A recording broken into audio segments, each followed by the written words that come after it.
we are learning exogenetic forces, and exogenetic forces that involves 4 levelers. To begin with, we have to learn 6 cycles. I have already told you that. So gradational forces. How do I define gradation? Continuous leveling process. Epigene processes, exogenetic processes are very well described as gradational forces. Reason? I as an agent, now we are aware of 2 of them. So I as river or I as glacier is engaged in 3-fold task. I erode, I transport, I deposit. And thus I develop 2 set of relief features.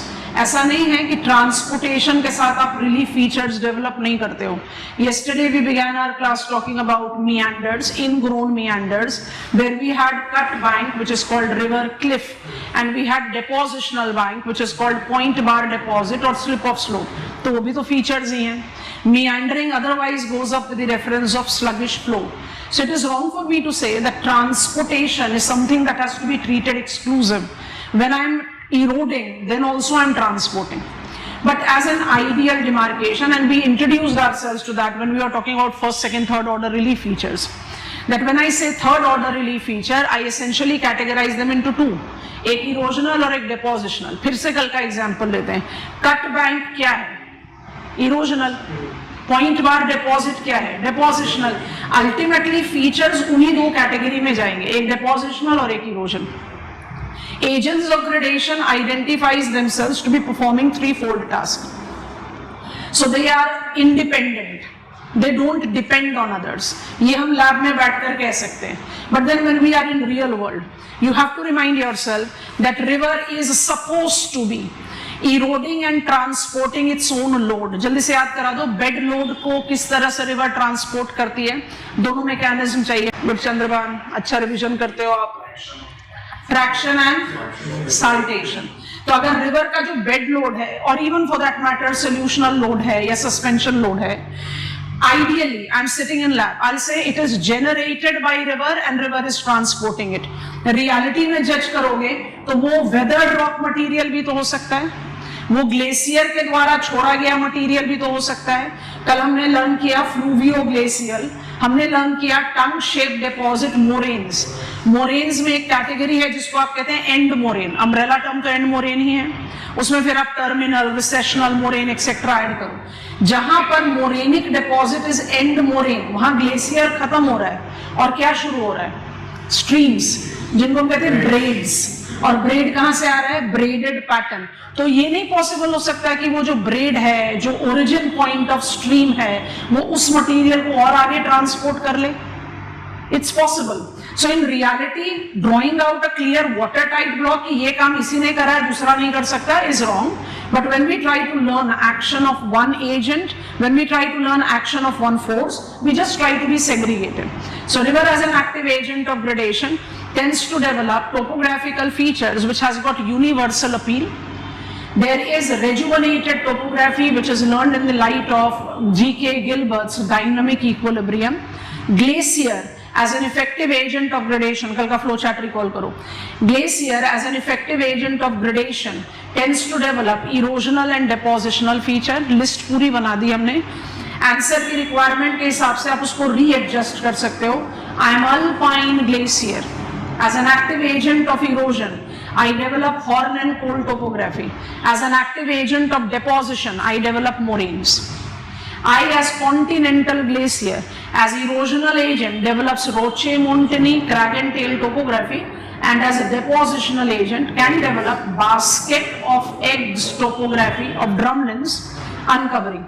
Movement involved नहीं है. And fluvio glacial outwash plain, जिसमें बहुत सारे features पड़े. Morainic dam lake, kettle lake, दोनों पानी का accumulation है. Braids already known. Deposits, eskers, kames, isolated mount. Kames को ही थोड़ा साइज बढ़ा दोगे तो ड्रमलिन कह सकते हैं. So every drumlin is not basket of egg topography, but every basket of egg topography goes with drumlin. ये point हमें दिमाग में रखना है. And when I talk about cycle, so Davis propounded normal cycle of erosion utilizing universal agent river. After endogenetic upliftment is over, normal cycle begins, sets in young stage. Ungraded long profile of stream becoming graded, mature stage begins. Ungraded long profile of tributaries become graded, old stage begins, and conclusion is at peneplains with monadnock. Glacial cycle is also identified with same, young, mature and old. However, Davis, number one, utilizing alpine glacier and not continental glacier to develop his glacial cycle of erosion gives us the argument which we are very much convinced with. Alpine glacier आपको absolute height का distinction दे रहा है जहां पर आप stages को demarcate कर सकते हो. Continent glacier is a bigger mass, बिल्कुल परफेक्ट, लेकिन it is already in levelled area, वहां पर स्टेजेस का डिमार्केशन थोड़ा मुश्किल काम है. So alpine glacier, endogenic upliftment gets over, snow field is generated, thus there is the genesis of glacial mass sets in the site. Davis का ये point बहुत इंपॉर्टेंट और एम्फोसिस आना चाहिए आपके राइटिंग में, if you are writing answer on glacial cycle, that when I talk about glacial cycle of erosion I have theoretical dimension to it, क्योंकि snow line will be the base level of glacial erosion which may not be at grand base level. तो हमारे पास question पूछा गया examination में, what is meant by base level, identify it's type, 10 marker compulsory question. तो एक type तो हमें पता चल गया grand base level, another type पता चल गया ग्लेशियर जिसका बेस लेवल कहां पर है, स्नो लाइन, वो कहीं पर भी हो सकता है. If I am at higher latitude I can be at ground base level, but as I go to mid and low latitude मेरा स्नो लाइन जो है वो हायर हाइट पर चलता चला जाएगा. So that is very important thing. इसका simple मतलब है कि जहां ग्लेशियल साइकिल खत्म हो जाएगा, जहां लेवलिंग टास्क कर दिया ग्लेशियर ने, क्या बनाया एंड प्रोडक्ट, क्रायोस्फेयर बोलते हैं ना, स्फेयर्स ऑफ एनवायरनमेंट, जिसमें क्रायोस्फेयर किसको बोलते हैं, आइस रिम को, तो वहीं से आ रहा है क्रायोप्लेन एंड प्रोडक्ट, जिसमें some resistant revenant nunatics. Nunatics can be taken up to be synonymous to monadnock and cryoplane as peneplain, of course with different agent and location. Which are the stages transition? यहाँ पर भी थोड़ा सा defined goal post है, इसलिए पूरा revision कर रहे हैं क्योंकि सी वेव में गोल पोस्ट नहीं है, ये हो जाएगा तो आप मेच्योर हो जाओगे, ऐसा कुछ नहीं है. ग्लेशियर में from young to mature is a decrease of absolute height, mature to old is a decrease of absolute height, बिल्कुल रिवर के जैसा. लेकिन जब आप बात करते हो स्पेसिफिकेशन, तो रिवर में भी have main river graded, tributaries graded, यहां पर आप रिलेटिविटी ले रहे हैं. व्हेन पिरामिडिकल पीक कोलैप्सेस आप मेच्योर हो गए, और जब हॉर्न कोलैप्स कर गया तब आप ओल्ड हो गए. But still I have got defined goal post which I don't get in sea waves. So 1889, Davis marked up the beginning of the cycle, and by the beginning of 20th century, after giving us fluvial cycle, glacial cycle, in 1900 AD, Davis propounded coastal cycle of erosion, taking sea waves as an active agent of gradation. जब आपको endogenetic forces में tsunami से introduce करा रहे थे, तब हमने नाम लिया था ordinary sea waves. Sea waves को हम नॉर्मली विंड ड्रिवन ही मानते हैं, only because we were learning tsunami and we wish to distinguish the things, that is the reason I use the term ordinary sea wave. Otherwise sea waves, whenever you encounter the term sea waves, माने उसको समझ ही लो कि it is wind driven. And because we have learn that prior, मैं तो normally opposite example मिलता है. आप ये डायग्राम को बहुत अच्छी तरह से जानते हो, हमने आपको टर्मिनोलॉजी ऑफ सी वेव्स समझा दिया है, और NCERT gives you very excellent purview. So I just begin with that, क्योंकि हमारा जो साइकिल ऑफ इरोजन है वो कहाँ चलता है, after endogenetic upliftment is over cycle begins, तो वही वाला सीक्वेंस करना है. पर टर्म्स को थोड़ा सा स्पेसिफिकेशन देना है, then I will write the pointers and you can copy it down. I talked about it, wind driven. So when I take the drag effect of wind is horizontal movement of air, it tends to create drag on water surface. इस drag की वजह से waves are generated. When I take reference of waves, they have got crest and trough. मतलब drag effect के perpendicular आपने ऐसा ही एक body wave पढ़ा है, distortional body wave, S secondary wave. In the direction of wave propagation, you are not having movement of particles. Movement of particles is up and down perpendicular to the wave motion. आपको drag effect of wind और सी waves को बिल्कुल वैसे जज करना है. Why it tends to create an oscillatory, circulatory motion, as you can see in the figure? It is basically because wind has dragged, you have risen up. Gravity will pull you down, you will roll back. And that is the reason this rolling back do not crashes down, क्योंकि आपके पास water का depth है, तो सब surface oscillation is supporting you. Normally open water में breakers develop नहीं होते. Breakers कब डेवलप होते हैं? जब क्रेस्ट इवॉल्व हो गया और जब वो फॉल कर रहा है तो उसको वो सब सरफेस सर्क्यूलेटरी सपोर्ट नहीं मिल रहा. फॉल क्यों करेगा? ग्रेविटी. तो breaker is that crest of sea wave which fails to, which is not having the subsurface circulatory support. ये कहाँ होता है? More near the shoreline. Near shoreline क्यों होता है? Because water depth decreases.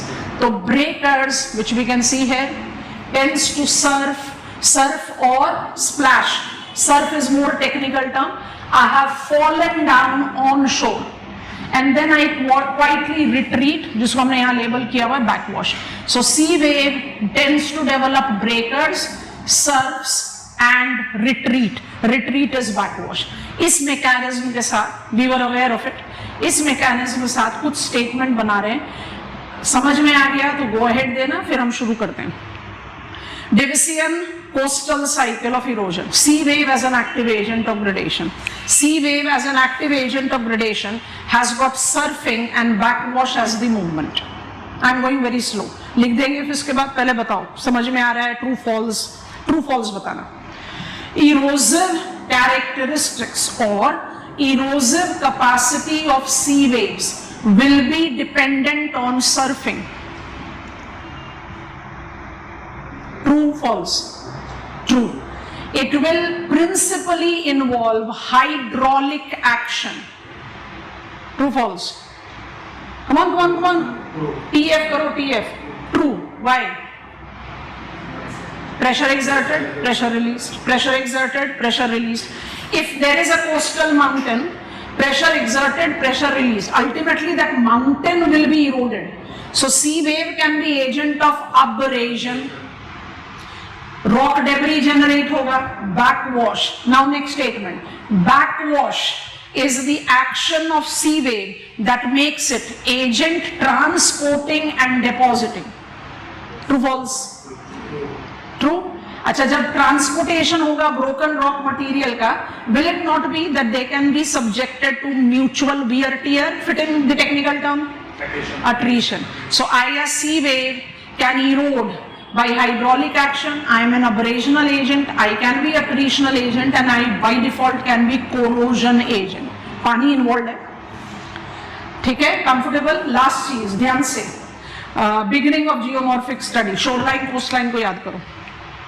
My erosive capacity, I am sea wave, my erosive capacity will decrease from shoreline to coastline.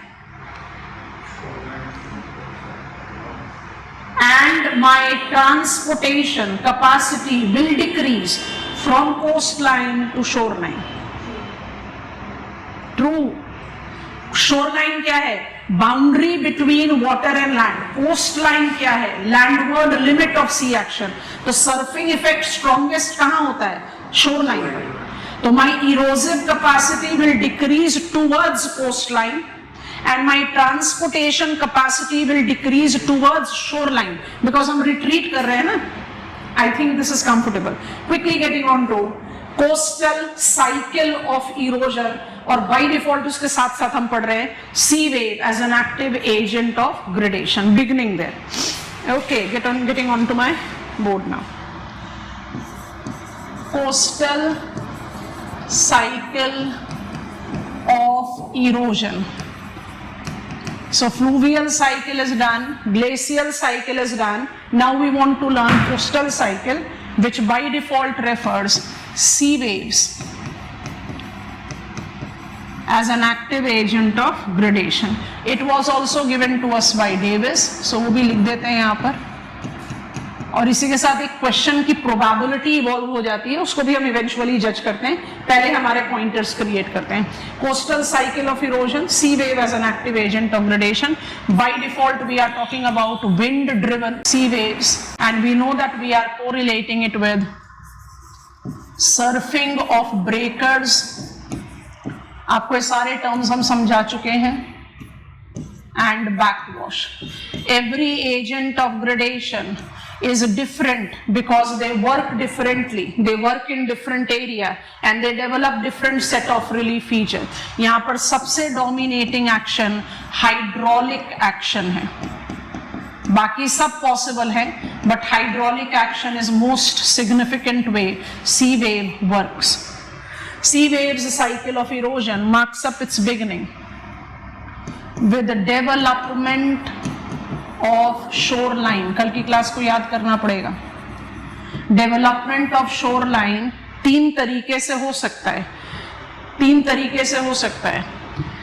Erosion हम तो हम पढ़ रहे हैं, तो एक्सोजेनेटिक फोर्सेस को बाहर रख देते हैं. आइसोस्टैटिक, जिसके बारे में हम कुछ जानते नहीं बट हम बार बार लिख रहे हैं, एक आइसोस्टैटिक शोरलाइन हो सकता है, एक यूस्टैटिक हो सकता है और एक टेक्टोनिक हो सकता है ना. तो आइसोस्टैटिक हम पर्पसफुली साइड में रख देते हैं. डेवलपमेंट ऑफ शोरलाइन दो तरीके से हो सकते हैं, टेक्टोनिक एंड यूस्टैटिक. अभी तक हम लगातार कह रहे थे after endogenetic upliftment exogenetic down cutting begins. मतलब हमारे साइकिल्स में हम हमेशा टेक्टोनिक फोर्स को अप्लाई कर रहे थे. Davis identified that all the shorelines of the world, all the shorelines, कुछ specifications में अलग हो सकता है, but general, macro scale, all the shorelines of the world have developed as shoreline of submergence. Why? Due to rise in the mean sea level as per termination of Pleistocene ice age. तो coastal cycle of erosion को आप कैसे शुरू कर रहे हो? After the genesis of shore line of submergence. किस तरीके का शोर लाइन हुआ? Shore line of submergence retreating की advancing. Shore line of submergence is retreating और एडवांसिंग. हप क्या गड़बड़ वाले काम कर रहे हैं? अब रिट्रीटिंग हो जाएगा ना, हमने हप कर दिया तो. Shoreline of submergence is loss of land. Retreating होगा, advancing होता है gain of land. जब आप मीन सी लेवल को राइज करोगे तो लॉस ऑफ लैंड हो रहा है ना. कौन सा रेजुवेनेशन? अब पिटाई हो जाएगी. कौन सा rejuvenation? Shoreline of submergence positive. When you are helping levelers complete their task, it is positive. ये टर्म्स इंपॉर्टेंट है. आप अपनी एनसीईआरटीज में भी रीड करते हो, जीसी लियोंग में भी रीड करते हो, अपने सविंद्र सिंह जैसे टेक्स्ट में भी रीड करते हो. It's good that you become apt with it, ताकि आपके आंसर राइटिंग में वो एक स्कॉलिस्टिक एज आए, because these are technical topics of our syllabus. Okay, so after development of shoreline of submergence, because that is common for map of world, coastal cycle of erosion begins. Coastal cycle of erosion includes 3 stages: young, mature and old. अब यहाँ पर हमें ना features को add करके content build करना है. इस फीचर को, जो सीरीज ऑफ फीचर्स को ऐड करना है और जो साइकिल का ट्रांजिशन लेना है, वो सब रिलेटिव है. तो यंग कब शुरू हुआ? Young कब शुरू हुआ? With the development of shoreline that I have written here, so I'll just put on the arrow. Young marks up its beginning with the development of shoreline, and sea wave as an active agent of erosion tends to develop set of features. अब इन features को हम categorize कर सकते हैं as generalized features. I'm writing general, and specialized feature I'm writing special. Generalised features वो features होते हैं जिनका मोर और लेस ओमनी प्रेजेंस है, हर कोस्टल एरिया में आपको दिखाई दे जाएंगे. और स्पेशल फीचर्स वो फीचर्स हैं which are confined to certain areas, तो उनकी प्रेजेंस इतना कॉमन नहीं है. General is very common. ये दोनों सेट ऑफ फीचर्स यंग और मैच्योर के साथ एसोसिएट करते हैं. इसमें क्या चीज आपको जज करना है? रिलेटिविटी.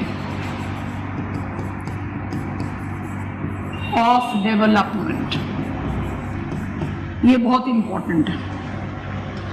अब ये कौन से फीचर्स हैं, हम इनकी लिस्ट बना रहे हैं। आप ये फीचर्स की लिस्ट आप डेवलप करेंगे, फिर वन बाय वन हम इनको समझेंगे। You will be in a better position of interpreting it. I will be drawing some diagrams and I will be opening up some images as well. There are some diagrams which are very depictive, which I have, and there are some diagrams that I have to draw so that I can make much easier sense with that. Relative and general, दोनों ही चीजों को हमें demarcate करना है. I'll be opening the image first and creating the list. So I'm just shifting it here.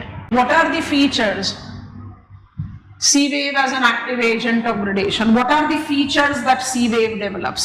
So I've got category A, which is general, and B, which is special. So let me begin with A. जो A general feature है उसको बोलते हैं Cape and Bay topography. Cape and Bay topography, that is the outcome of differential erosion. Differential erosion term याद आ रहा है? Structure is a dominant control factor in evolution of landform. सारे relief feature multiple constituent से बने हुए होते हैं majorly. Of course we do have single compositional features also. Karst cycle में हमें सिंगल डोमिनेंट फीचर पढ़ना है, बट मेजॉरिटी ऑफ देम. तो जो इरोडेबल मटेरियल होता है वो जल्दी इरोड हो जाता है, और जो रेजिस्टेंट पार्ट होता है वो ज्यादा लंबे समय तक रह जाता है. That tends to create different set of relief feature. So cape and bay topography is that topography which is example of differential erosion. अब ध्यान से फीचर को समझोगे तभी स्टेजेस ट्रांजिशन आएगा. इस फिगर के साथ कोई ज्यादा टेल एंडर नहीं है, यहीं पर ड्रॉ कर लेते हैं. इमेजिन करना, आई don't have image for this, I am drawing it my self. तो इसको हम जानबूझकर, let me attempt it like this, जिसमें थोड़ा सा मुझे बेटर स्पेस मिल जाए, बिकॉज इवेंचुअली हम इसको मेच्योर स्टेज में जज करने की कोशिश करेंगे, बिल्कुल रिलेटिविटी में. So I purposefully try to give some extensions.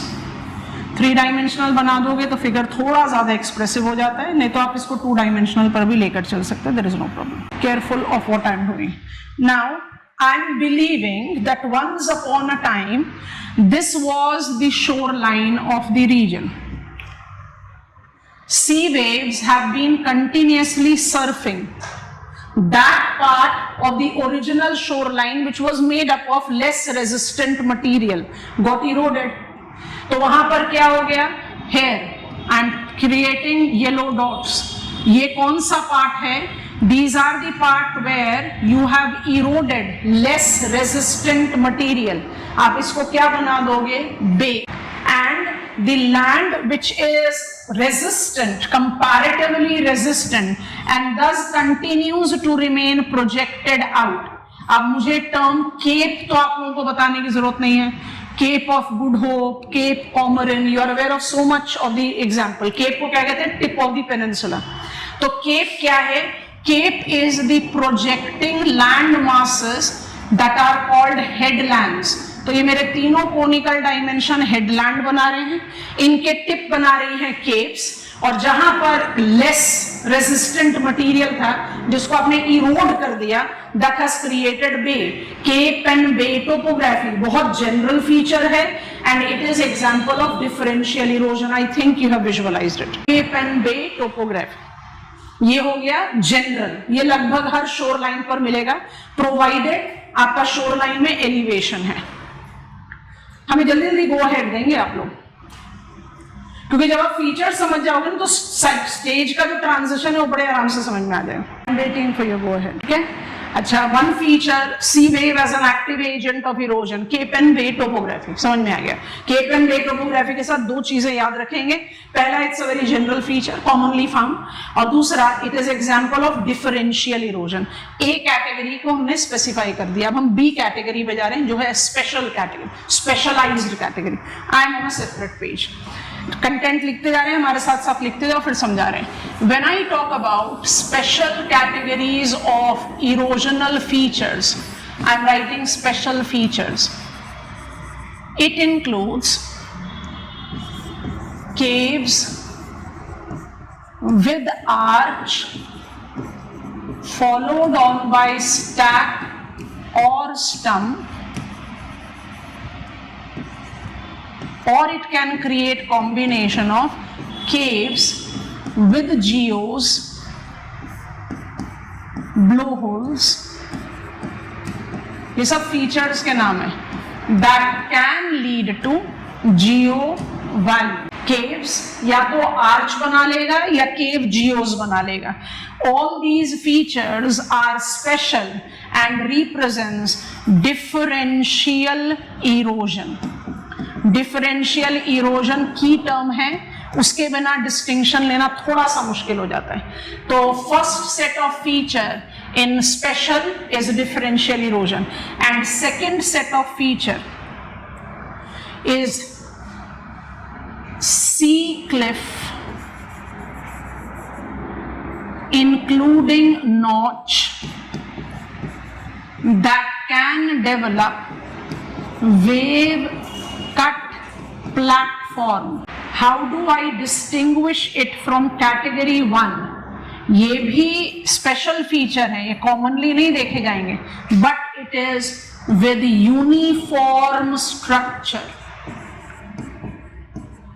मतलब you are experiencing homogenous erosion. यहां पर डिफरेंशियल इरोजन का केस नहीं है. This is uniform, this is differential erosion. पर ये सब के सब कैसे फीचर हैं? ये सब के सब हैं special features. They are not identified to be commonly found. ठीक, अब हम इमेज ओपन करेंगे. हम जियो वैली का तो डायग्राम बनाएंगे, बट फर्स्ट सेट आपको इमेज ओपन करें. On that basis will try to understand. चलें, अब ध्यान से देखो, डायग्राम को देखो और उस पर विजुअलाइज करो. देखते जाना, विजुअलाइज करना. हम आपको समझाने की कोशिश कर रहे हैं. Coastal wall, coastal area, there is a wall. आपकी तरफ वाटर है, सी है, हमारी तरफ लैंड है. Now what you have to imagine something very defined edge structure. एक तो ये टॉलर होना चाहिए, दूसरा इसका टॉप बैक वॉल सब डिफाइंड, माने it should be a thick bed और thick layer of the coastal mountain. उसके साथ back wall, front wall and some elevation for sure, and made up of different resistant material. अब क्या हो रहा है? लगातार सी वेव सर्फ कर रहा है, पूरे के पूरे वॉल पर सर्फ कर रहा है. फ्रंट वॉल पर, बैक वॉल पर इसका कोई असर नहीं आ रहा क्योंकि फ्रंट वॉल इज इंटैक्ट. पूरे के पूरे फ्रंट वॉल पर सर्फिंग हो रही है, बैकवॉश हो रहा है, हाइड्रोलिक एक्शन चल रहा है. That part which is made up of less resistant material, वो टूटना शुरू हो गया. Once it has started getting broken, वो क्या क्रिएट करेगा? फ्रंट वॉल इरोड हो गया, बैक वॉल बचा हुआ है, सीलिंग बचा हुआ है. आप इस फीचर को क्या कहेंगे? कोस्टल केव. विजुअलाइज हो गया? आप इसको कह रहे हैं coastal cave. Coastal cave is which type of differential erosional specialised feature? It is that feature where you have created erosional hollow on the front wall of the coastal mountain with back wall and ceiling intact.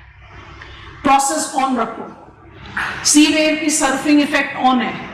By default, once the front wall is gone, back wall आ जाएगा sea wave के surfing effect में. Let us imagine कि front wall के erode होने के next step में back wall भी erode हो गया.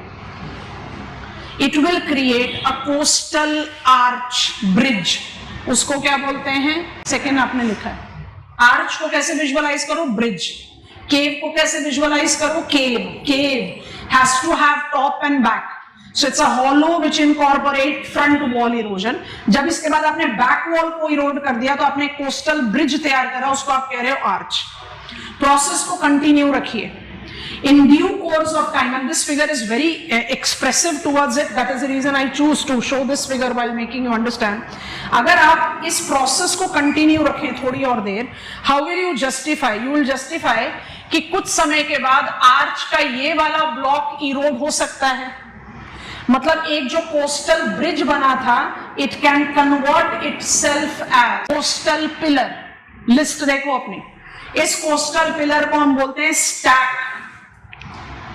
और जब स्टैक फर्दर इरोड होकर लो हाइटेड हो जाए तब हम इसको क्या बोलते हैं? स्टम्प. आपको दिख गया? आर्च कोलैप्सेस और गेट इरोडेड, दोनों में से कुछ भी हो जाए. तो coastal cave have paved way to arch, arch can pave way to stack, stack can pave way to stump. Every agent of gradation tends to increase relative height in order to decrease absolute height. Justify हो रहा है? समझ में आ रहा है कि नहीं? अच्छा, अब इसको स्टेजेस में अप्लाई करो.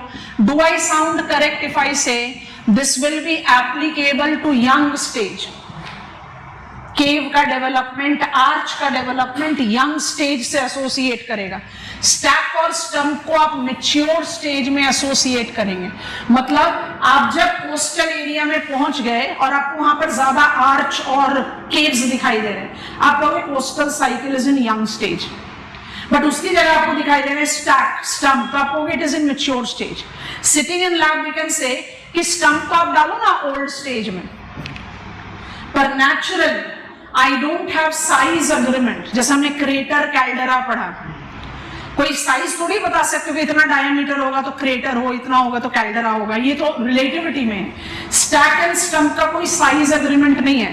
आप 20 मीटर टॉल पिलर हैं तो भी आप स्टैक कहलाएंगे, आप 2 मीटर पिलर हैं तो भी आप स्टैक कहलाएंगे. स्टंप तभी होगा जब एक रिलेटिवली टॉल पिलर है.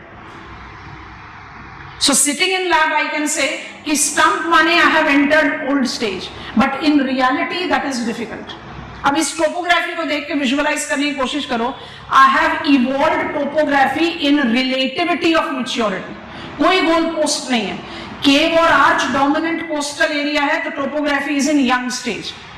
स्टैक और स्टंप रिलेटेड टोपोग्राफी है तो topography is in mature stage. It is all about relativity of development. आपको बात समझ में आ गई है? फिगर कॉपी करना है with division of mature. Old को बबल में डालो, हो भी सकता है नहीं भी हो सकता. डिवीजन यहां पर आएगा, I am marking it. This is your demarcation line. बिल्कुल सेफ फिगर बनाएंगे. क्रैक से शुरू करो. Small crack because of the continuous sea wave erosion, enlarged cave, back wall retreated, so natural arch. This will be developed in young stage. Topography attains maturity with stack and stump. Technically speaking, stack and stump are applied with a mature stage. Generally, आप बिल्कुल आराम से कह सकते हो that they represent relativity. तो आप बोलो कि stump will be more related to old stage, but that specification cannot be absolute.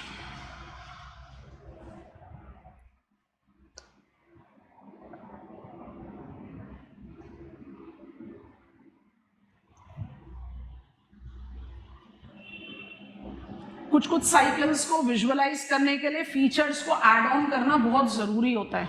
उसको ऐड किए बिना ना तो आप साइकिल का कंटेंट डेवलप कर पाओगे और ना उसको अंडरस्टैंड कर पाओगे. So it goes together, hand in hand. हम कोस्टल साइकिल भी पढ़ रहे हैं, हम कोस्टल फीचर्स भी पढ़ रहे हैं. सिंपल 2-डायमेंशनल फिगर है, बहुत आराम से आप एग्जामिनेशन में भी बना सकते हैं. Have you understood it? अच्छा, मान लीजिए आप आंसर लिख रहे हो sea wave as an active agent of erosion. आप साइकिल नहीं लिख रहे, तो आपका फर्स्ट सेट ऑफ फीचर क्या बन गया? Cape and bay topography. Second set of feature क्या बन गया? Coastal cave with arch, stack and stump. Cycle लिख रहे हो तो उसको किस तरह से फिट इन करेंगे, अभी हम रिवीजन पर लेकर आएंगे. क्या कोस्टल केव हमेशा आर्च बनाता है? नहीं, आपको एक नया पेयर भी दिया हुआ है साथ में.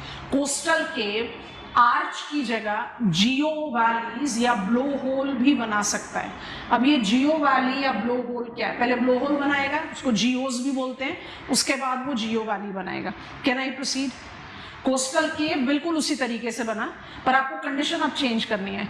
I was having front wall of less resistant material eroded, back wall और सीलिंग इंटैक्ट है. आप उसको कह रहे हो कोस्टल केव. हमने आर्च बनाने के लिए कहा कि आपने बैक वॉल को इरोड कर दिया.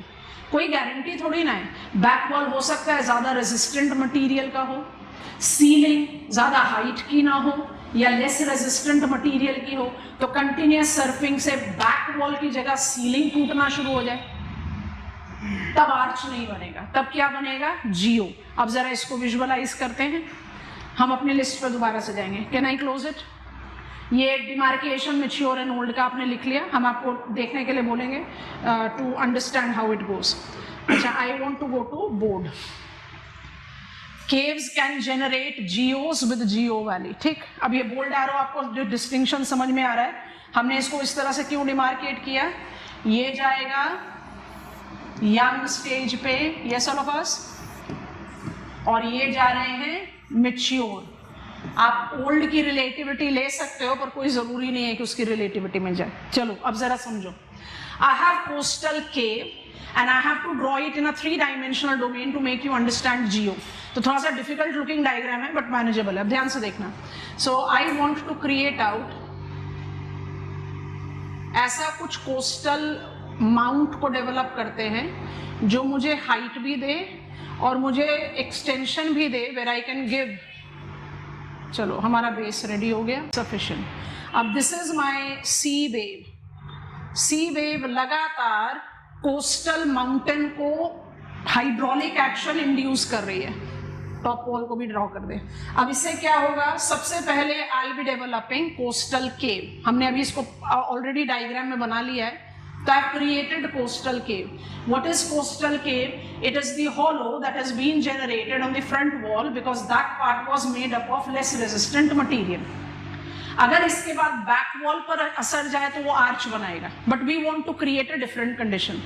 अब all of us can visualize that surfing is always stronger than backwash.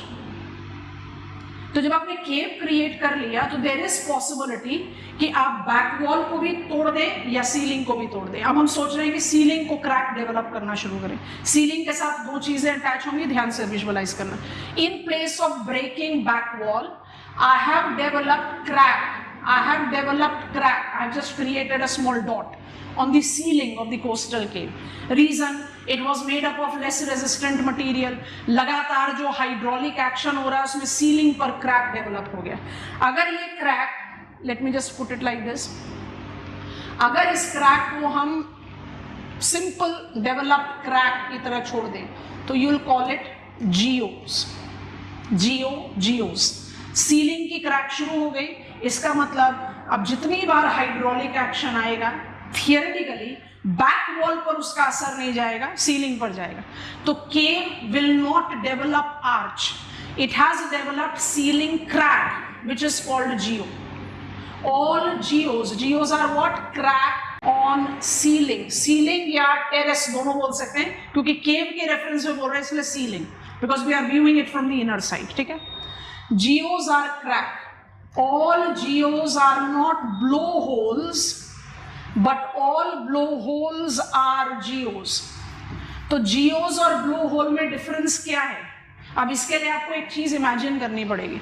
अभी हम एक स्टेटमेंट डेवलप कर रहे थे कि surfing is stronger than backwash. बड़ा लॉजिकल सा पॉइंट है। तो every surfing is capable of generating accumulation of water in the coastal cave, क्योंकि सारा का सारा पानी शायद रिट्रीट ना करे।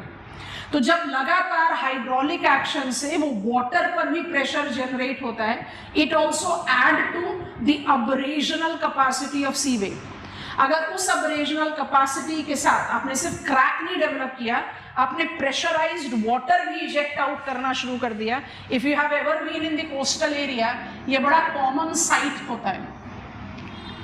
pressurized water, like in our pressure cooker, it is coming out when there is a whistle in the pressure cooker, there is some steam and water also that gets ejected out, and almost with same sound. So what are blowholes? Blowholes are those geos that do emit pressurized water. All geos are not blowholes, but all blowholes are geo. Blowhole बनने पर जियो का टूटना और accelerate हो जाता है। अगर blow whole नहीं है तो जियो का जो ब्रेकिंग है वो थोड़ा सा डिले हो सकता है।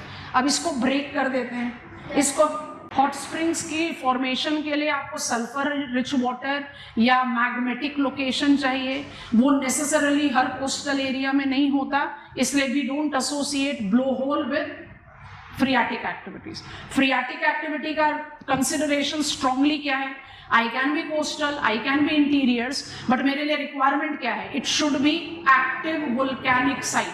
हर कोस्टल एरिया वो नहीं होता। ठीक है, अच्छा, अब इसको थोड़ा सा विजुअलाइज करें इन द डिस्टिंक्शन पॉइंट. ये आपने यंग स्टेज में बनाया, कैसे विजुअलाइज किया?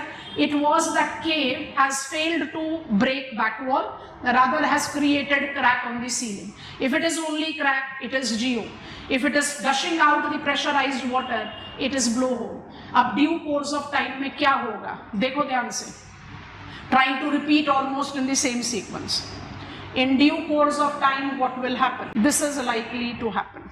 Diagrams आप लोगों के सामने बनाने के पीछे सिर्फ ये रीजन होता है कि आप एक जो सिंपल फ्री हैंड स्केचेस की रिक्वायरमेंट होती है हमारे एग्जामिनेशन में, उसको आप ट्रिक को फॉलो कर लें.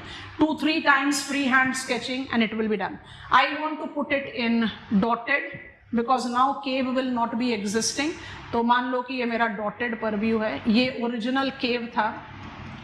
अब मैंने क्या कर दिया? Please notice, I have created, have you visualised? I have enlarged Jio, I have enlarged blowhole, and existence of coastal cave is gone. I have not developed coastal arch. I have created geo valleys. I think it makes very clear sense. This will be typical to young stage, and this will be typical to mature stage. Time to copy down. What is coastal cave? Coastal cave is a special differential erosion feature in coastal areas. Depending on the sequence of erosion, either it can develop arch or it can develop geos. Coastal caves with arch or coastal caves with geos are typical to young stage of coastal cycle. Stack stump, that is arch converting itself to a coastal pillar, or geos enlarging itself as geo valley, will be typical to mature stage. Every agent of gradation increases relative height in order to decrease absolute height. Geo valleys increase in relative height का बहुत अच्छा example है. So whatsoever conditions facilitate, I can have cave with arch or I can have caves with geos. I think we have visualized. अब हम cycle पर जाने से पहले एक लास्ट सेट ऑफ फीचर लिखा हुआ है, sea cliff with notch and wave cut platform. इसमें भी आप ये वाला लॉजिक अप्लाई कर सकते हो कि आप इन दोनों को किसके साथ एसोसिएट कर रहे हैं? यंग स्टेज, और ये इवेंचुअली मैच्योर हो जाएगा एज वेव कट प्लेटफॉर्म. तो मतलब आपको अगर कोस्टल एरियाज में ज्यादा स्टैक दिखाई दे रहे हैं या आपको कोस्टल एरिया में ज्यादा जियो वैलीज दिखाई दे रही है, तो आप क्या बोलोगे? Topography is in mature stage. यहाँ कोई क्लियर गोल पोस्ट नहीं है कि ये होगा तो आप मैच्योर हो जाओगे. Maturity of the developed feature depicts maturity of cycle of erosion. बिल्कुल रिलेटिव है. चलो अब लास्ट सेट ऑफ फीचर को विजुअलाइज करते हैं और उसको साइकिल में फिट इन करेंगे फॉर्मली, बिकॉज ओल्ड स्टेज को जब आप सेट इन करोगे तो डेपोजिशन पर ज्यादा फोकस करना है. It's a different set of feature that will talk about. I am opening the image. अब आपको इस इमेज को ना थोड़ा ध्यान से देखना है and try to make sense with it. What is the original? अब सबसे पहले no trees and etc. I don't require that in drawing my diagram. This was my original coastal mountain. हम रिमूव कर देंगे. ये ओरिजिनल कोस्टल माउंटेन हमारे previous example के हिसाब से ये कोस्टल माउंटेन है. अभी तक हम बात कर रहे थे कि हमारा coastal mountain differential resistant material से बना हुआ है. अब हमें विजुअलाइज करना है कि ये बिल्कुल होमोजेनस है, क्योंकि जब डिफरेंशियल था तो हॉलो क्रिएट हो रहे थे, तो उसको आप बोलते हो केव. और अगर ये होमोजेनस होगा तो क्या होगा? सर्फिंग होगी, ये सब एक साथ टूटेगा. ठीक. अच्छा, सर्फिंग को आप अप्लाई करिए. सर्फिंग को आप अप्लाई करके इस पॉइंट को देखेंगे. हमने आपको लिस्ट में दे रखा है नाम नॉच. ध्यान से नोटिस करो, आई am creating the dotted line. आप नोटिस कर रहे हैं कि क्लिफ जब रिट्रीट कर रहा है, इसका मैक्सिमम रिट्रीट एक पॉइंट पर हो रहा है जिसको आप नॉच बोलते हैं. अगर हम इसको ऐसे करके ड्रॉ करें, which I remove just in a while, तो सी क्लिफ का रिट्रीट मैक्सिमम एक लोअर एरिया में होता है. ऐसा क्यों है? क्योंकि sea wave, with sea wave we are talking about ordinary sea wave, wind dragged sea wave, जिसका लेवल ऑफ सर्फिंग एक स्टैटिक रेंज पर है। हाई टाइडल टाइम में वो थोड़ा सा ज्यादा एलिवेटेड एरिया पर होगा, लो टाइडल टाइम में वो थोड़ा लोअर लेवल पर होगा। तो this point which is called notch, जहां पर हाइड्रोलिक एक्शन सबसे ज्यादा दिखाई दे रहा है, it actually denote that high tidal level. उसके बियॉन्ड सर्फिंग का इफेक्ट रेयरली आएगा, कभी कभी, क्योंकि imagine that you are talking about homogenous structure. तो सर्फिंग स्ट्रॉन्ग कब होती है? जब विंड स्ट्रॉन्ग हो या जब टाइडल लेवल्स हाई हो। उन सबको कंबाइन करके हमने नॉच डेवलप किया। तो मेरा जो कोस्टल क्लिफ है वो रिट्रीट तो कर रहा है, लेकिन मैक्सिमम रिट्रीट उसके बॉटम एरिया पर हो रही है, उसको कहते हैं नॉच। ठीक है, अब हमने जितना कुछ ओवरराइड किया सबको रिमूव कर दिया, बैक पर ले गए। अगर मेरे कोस्टल एरियाज में मुझे सी क्लिफ विद नॉच दिखाई देता है तो हम कहेंगे ये यंग स्टेज है। बट अगर मुझे नॉच के साथ very well developed wave cut platform दिखाई देता है, इसका क्या मतलब है कि ये जो ओरिजिनल क्लिफ था वो इस जगह से यहां तक रिट्रीट हो गया, तभी तो ये वेव कट प्लेटफॉर्म बना है। Are you getting it? So if the topography has got dominance of wave sea cliff with notch, it's young. But with sea cliff that is now very restrictive in its area, you have generated wave cut platform. तो आप क्या बोलोगे? Mature stage है। आपने retreat कर दिया sea cliff को, because you are willing to level out the variations that are there. Have you visualized it? जीसी लियो में बहुत इजी सा डायग्राम दिया हुआ है, ये डायग्राम भी ज्यादा डिफिकल्ट नहीं है। यहाँ पर आप डिमार्केशन कैसे दोगे? Again removing whatsoever will be eroded here has to be transported and deposited. Surfing के साथ बैक वॉश तो बाई डिफॉल्ट होगा, सर्फिंग के साथ बैक वॉश तो बाई डिफॉल्ट होगा। इसमें आपको विजुअलाइज क्या करना है, ध्यान से देखो। Original Cliff, shore line, homogeneous Cliff, surfing effect, maximum level. Fast forward कर दो, गॉट इट? जितना रिट्रीट हो जाएगा उतना defined wave cut platform develop कर लेगा, उतना डिफाइंड सी क्लिफ डेवलप करेगा, उतना ही डिफाइंड नॉच डेवलप करेगा। इसका मतलब अगर wave cut platform is dominating, topography is mature, काफी सारा रिट्रीट हो चुका। अगर वेव कट प्लेटफॉर्म नहीं दिख रहा, आपको ये इस लेवल पर दिखाई दे रहा है, आई हैव गॉट दिस लेवल, इस लेवल पर रुक जाओ, आई से टोपोग्राफी इज यंग, अभी वेव कट प्लेटफॉर्म नहीं दिखाई दे रहा। Have you visualized it? अगर इसको सिंपल लेवल में डायग्राम बनाना चाहते हो, बहुत difficult, I don't think it is difficult, it can be drawn like this, almost derived from your गोचिलियम। ये इसको आप 3 डायमेंशनल मत बनाओ, ऐसे बना लो, और 3 डायमेंशनल बनाओगे तो ऐसे बना लो।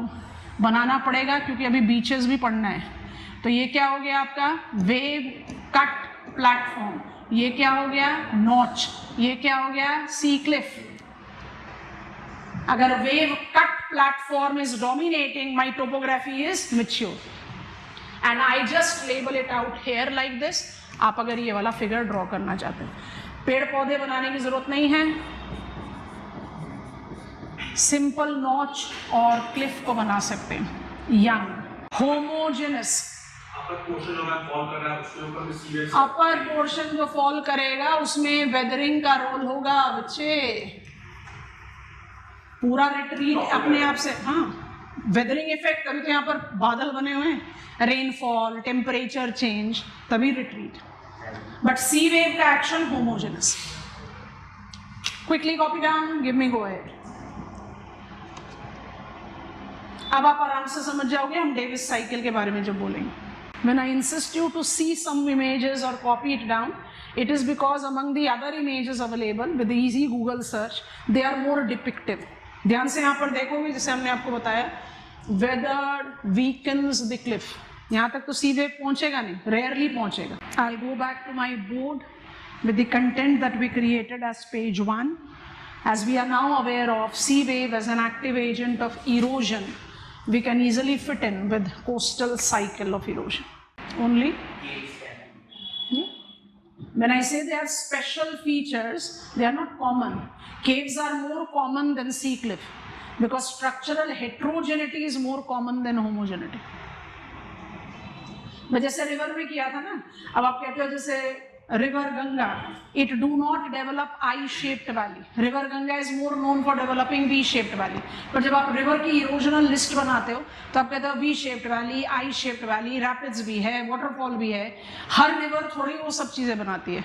We have taken a general perspective of what river can work towards and we combine it. So all riverine features, बिल्कुल वैसे, all coastal features. हर कोस्टल एरिया में ये आपको मिलेगा नहीं, हर कोस्टल एरिया में क्या मिलेगा? Cape and bay topography. That is the reason, that is general, these are special. Comfortable? अब जा रहे हैं बोर्ड पर, पेन ड्रॉप कीजिए, बिल्कुल रिलैक्स करके रिमाइंड कीजिए, देन विल प्रोसीड फर्दर. ये फीचर्स की लिस्ट पर नहीं, फर्स्ट पेज पर. Sea wave as an active agent of erosion develops cape and bay topography, develops coastal cave with arch, stack and stump, develops coastal cave with geos, geo valley, or develops sea cliff with notch and wave cut platform. Erosional feature समझ में आ गए. Back. After the development of, इसको center stage दे देते हैं.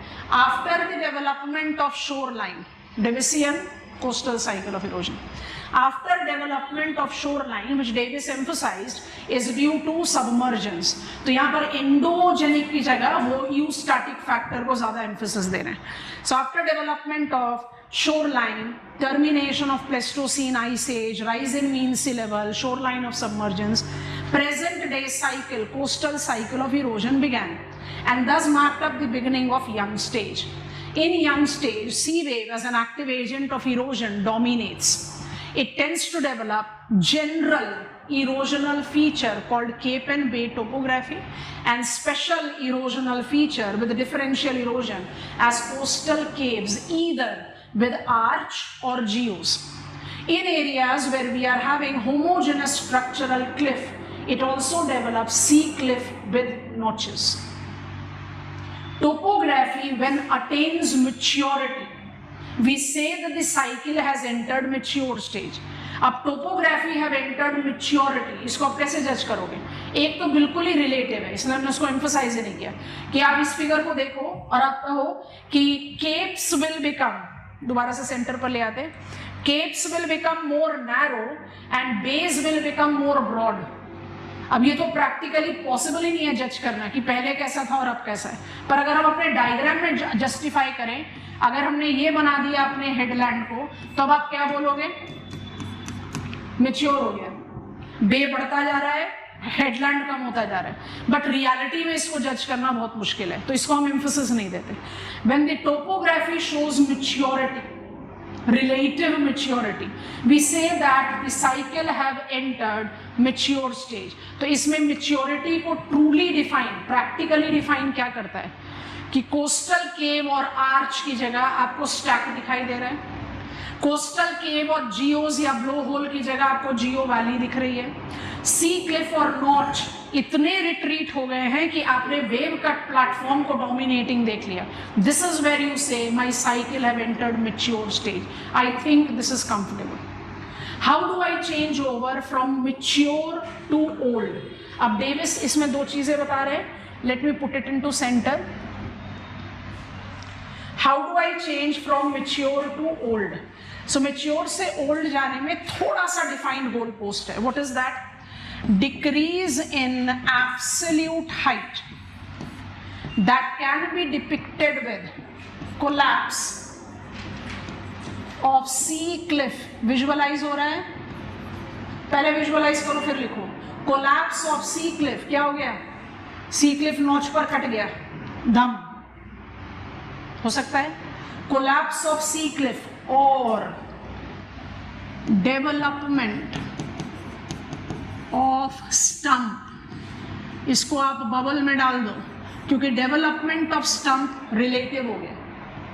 मुझे एक stack चाहिए तभी मैं स्टंप कह सकते हैं, because coastal pillar open endedly will be called what? Stack. Low heighted stack is called stump. तो स्टंप होने के लिए मेरे पास स्टैक होना जरूरी है. तो ये शायद प्रैक्टिकली इतना जस्टिफाइड नहीं होगा, but Transition from mature to old is with a decrease in absolute height that absolutely relate to collapse of sea cliff or development of stump. This makes sea waves actively engage in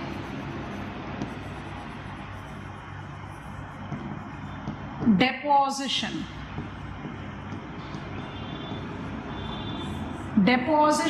that fills up. अब यहाँ पर ना एक बहुत important नया term लिख रहे हैं, natural depressions.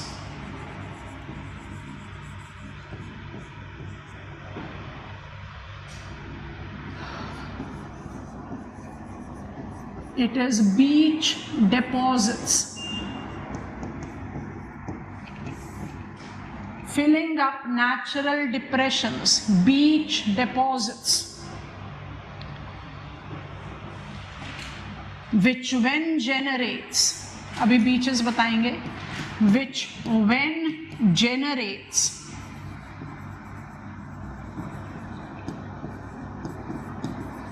profile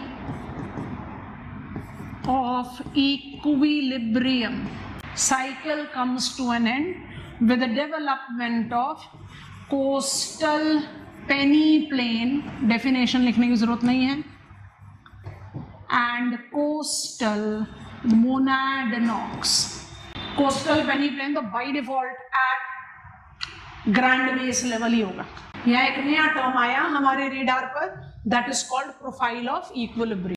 When river entered its old stage, it may continue in erosion, it may continue in transportation, but it involves dominating action as a deposition. बिल्कुल वही लॉजिक यहाँ पर भी है. Sea wave will continue to surf, sea wave will continue to backwash. तो erosion भी करेगी, transportation भी करेगी, but dominant activity will be deposition. And when deposition will fill up all the natural depressions as beach deposit, it will create a featureless end product जिसको आप coastal peneplain बोलते हैं. ठीक है, जहाँ प्रोफाइल ऑफ इक्विलिब्रियम लिखा है उसमें ध्यान से जस्टिफाई करें. गिलबर्ट ने हमें एक टर्म दिया डायनामिक इक्विलिब्रियम. यहाँ पर प्रोफाइल ऑफ इक्विलिब्रियम आप डेविसियन साइकिल पढ़ रहे हैं. Davisian cycle is based on the notion कि जब एंडोजेनिक काम कर रहा है तो एक्सोजेनिक स्लीप पर है, और जब एक्सोजेनिक काम कर रहा है तो एंडोजेनिक स्लीप पर जाता है. तो यहाँ पर प्रोफाइल ऑफ इक्विलिब्रियम का क्या हो गया? इरोजन, डेपोजिशन सब खत्म, nothing. Erosion and deposition are now in balance. आपने पूरा लेवलिंग कर लिया. So coastal cycle of erosion, because it's always related to grand base level, Davis chose to identify profile of equilibrium. आप बोलोगे river के साथ क्यों नहीं?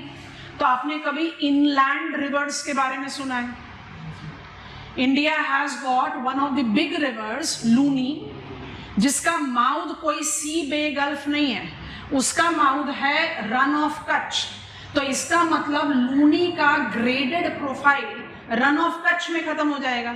इसका मतलब लूनी का base level grand base level तो नहीं है. आर यू गेटिंग इट और नॉट? अभी थोड़ी देर पहले तक जब हम ग्लेशियर और रिवर को कंपेयर कर रहे थे तो हमने बोला रिवर का पेनी प्लेन ग्रैंड बेस लेवल पर एसेंशियली होता है, ग्लेशियर का नहीं हो सकता.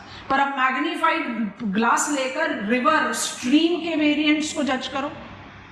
Do I have streams that are inland? I do have them. And such inland streams will not be developing profile of equilibrium at grand base level. They by default will be developing profile of equilibrium at their base level. इसलिए base level grand भी होता है, base level agent specific भी होता है, base level regional भी होता है. एक एग्जाम्पल बता रहे हैं, फटाफट से मैप ऑफ ऑस्ट्रेलिया खोलिए. बायोजोग्राफी में इन एनी केस बहुत इंपॉर्टेंट एग्जाम्पल है, बात आएगी, उससे पहले ही पिकअप करो. मैप ऑफ ऑस्ट्रेलिया क्विक, हम आपको अब लेकर जा भी रहे हैं इसके नेक्स्ट कास्ट पर, तो एनी केस हमें इस बेसिन के बारे में पढ़ना भी है. ऑस्ट्रेलिया का पॉलिटिकल मैप को नोटिस करेंगे. ऑस्ट्रेलिया का जो इंटरा नेशनल बाउंड्री है वो बड़ा ही जियोमेट्रिक है ना, स्ट्रेट लाइंस दिखाई देती हैं. और ये नाम भी बड़े इंटरेस्टिंग है। वेस्टर्न ऑस्ट्रेलिया वेस्ट में है, नदर्न ऑस्ट्रेलिया नॉर्थ में है, साउथ ऑस्ट्रेलिया साउथ में है, तो कोई ज्यादा डिफिकल्ट नाम नहीं है। ईस्ट में आ जाओ तो 3 नाम मेन लैंड पर पकड़ने हैं, Queensland, New South Wales and Victoria. और उसके बिल्कुल साउथ में जाओगे तो एक आइलैंड है, उसका नाम है तस्मानिया। तो Tasmania as an island and Queensland, New South Wales and Victoria. ठीक है, अब आपको करना क्या है, आपको South Australia, Northern Territory, South Australia, Northern Territory और क्वींसलैंड के कस्प लोकेशन पर रहना है। वहां पर आपको दिखाई दे रहा है लेक आयरे। अब इसको पॉलिटिकल मैप से फिजिकल मैप पर ले जाओ, बड़ा सा आयरे बेसिन लिखा हुआ दिख रहा होगा, आर्टीजियन बेसिन लिखा हुआ दिख रहा होगा, ग्रेट आर्टीजियन बेसिन, यस और नो। अच्छा, अब अपने आईज को ट्रबल दो और रिवर्स के नाम को देखो। आर्टीजियन, आयरे लेक, AEYRE, ये आयरे है। नॉर्थ अमेरिका में लेक ईरी है, ERIE, ये आयरे है। Lake Ayre is mouth of significantly big streams. दिख रहा है, डायमंटिना, कूपर, थॉमसन, 1-2 नाम तो दिख ही गए। काफी बड़े रिवर्स हैं जो कि अपने आप को कंप्लीट खत्म कर लेते हैं एट लेक आयरे। तो ये भी तो रिवर्स ही हैं, इनका बेस लेवल कहां पर है? Lake Ayre, is it grand base level? नहीं। Have you got it? Because they are inland drainages. Luni world map पर शायद इतना अच्छा एग्जाम्पल ना हो जितना अच्छा एग्जाम्पल थॉमसन एंड डायमंटिना हो जाएगा। Have you got it, class? So profile of equilibrium को डेविस ने पर्पसफुली चूज किया है विद कोस्टल साइकिल, क्योंकि कोस्टल साइकिल को तो ग्रैंड बेस लेवल पर ही होना है। आई होप इट इज कंफर्टेबल। चलिए, I've understood coastal cycle of erosion. I've understood sea wave as an active agent of erosion. I want to learn sea waves as active agent of deposition. जल्दी जल्दी हमारे साथ flow chart copy down करो। Sea wave as an active agent of deposition tends to deposit on shore, which creates profile of equilibrium. And it also relates to deposition offshore, which tends to generate, पूरा ही लिख देते हैं, advancing shoreline. चलो जल्दी बताओ, advancing shoreline, gain of land, loss of land? Gain of land. Positive rejuvenation, negative rejuvenation? हम लोग बहुत तेज पिटाई करने वाले हैं। गेन ऑफ लैंड मतलब लेवलर्स का टास्क बढ़ाओगे कि घटाओगे? बढ़ा दोगे ना, तो नेगेटिव रेजुवेनेशन हो गया। When it is on shore, profile of equilibrium, it is called beaches. Beach are well sorted, unconsolidated,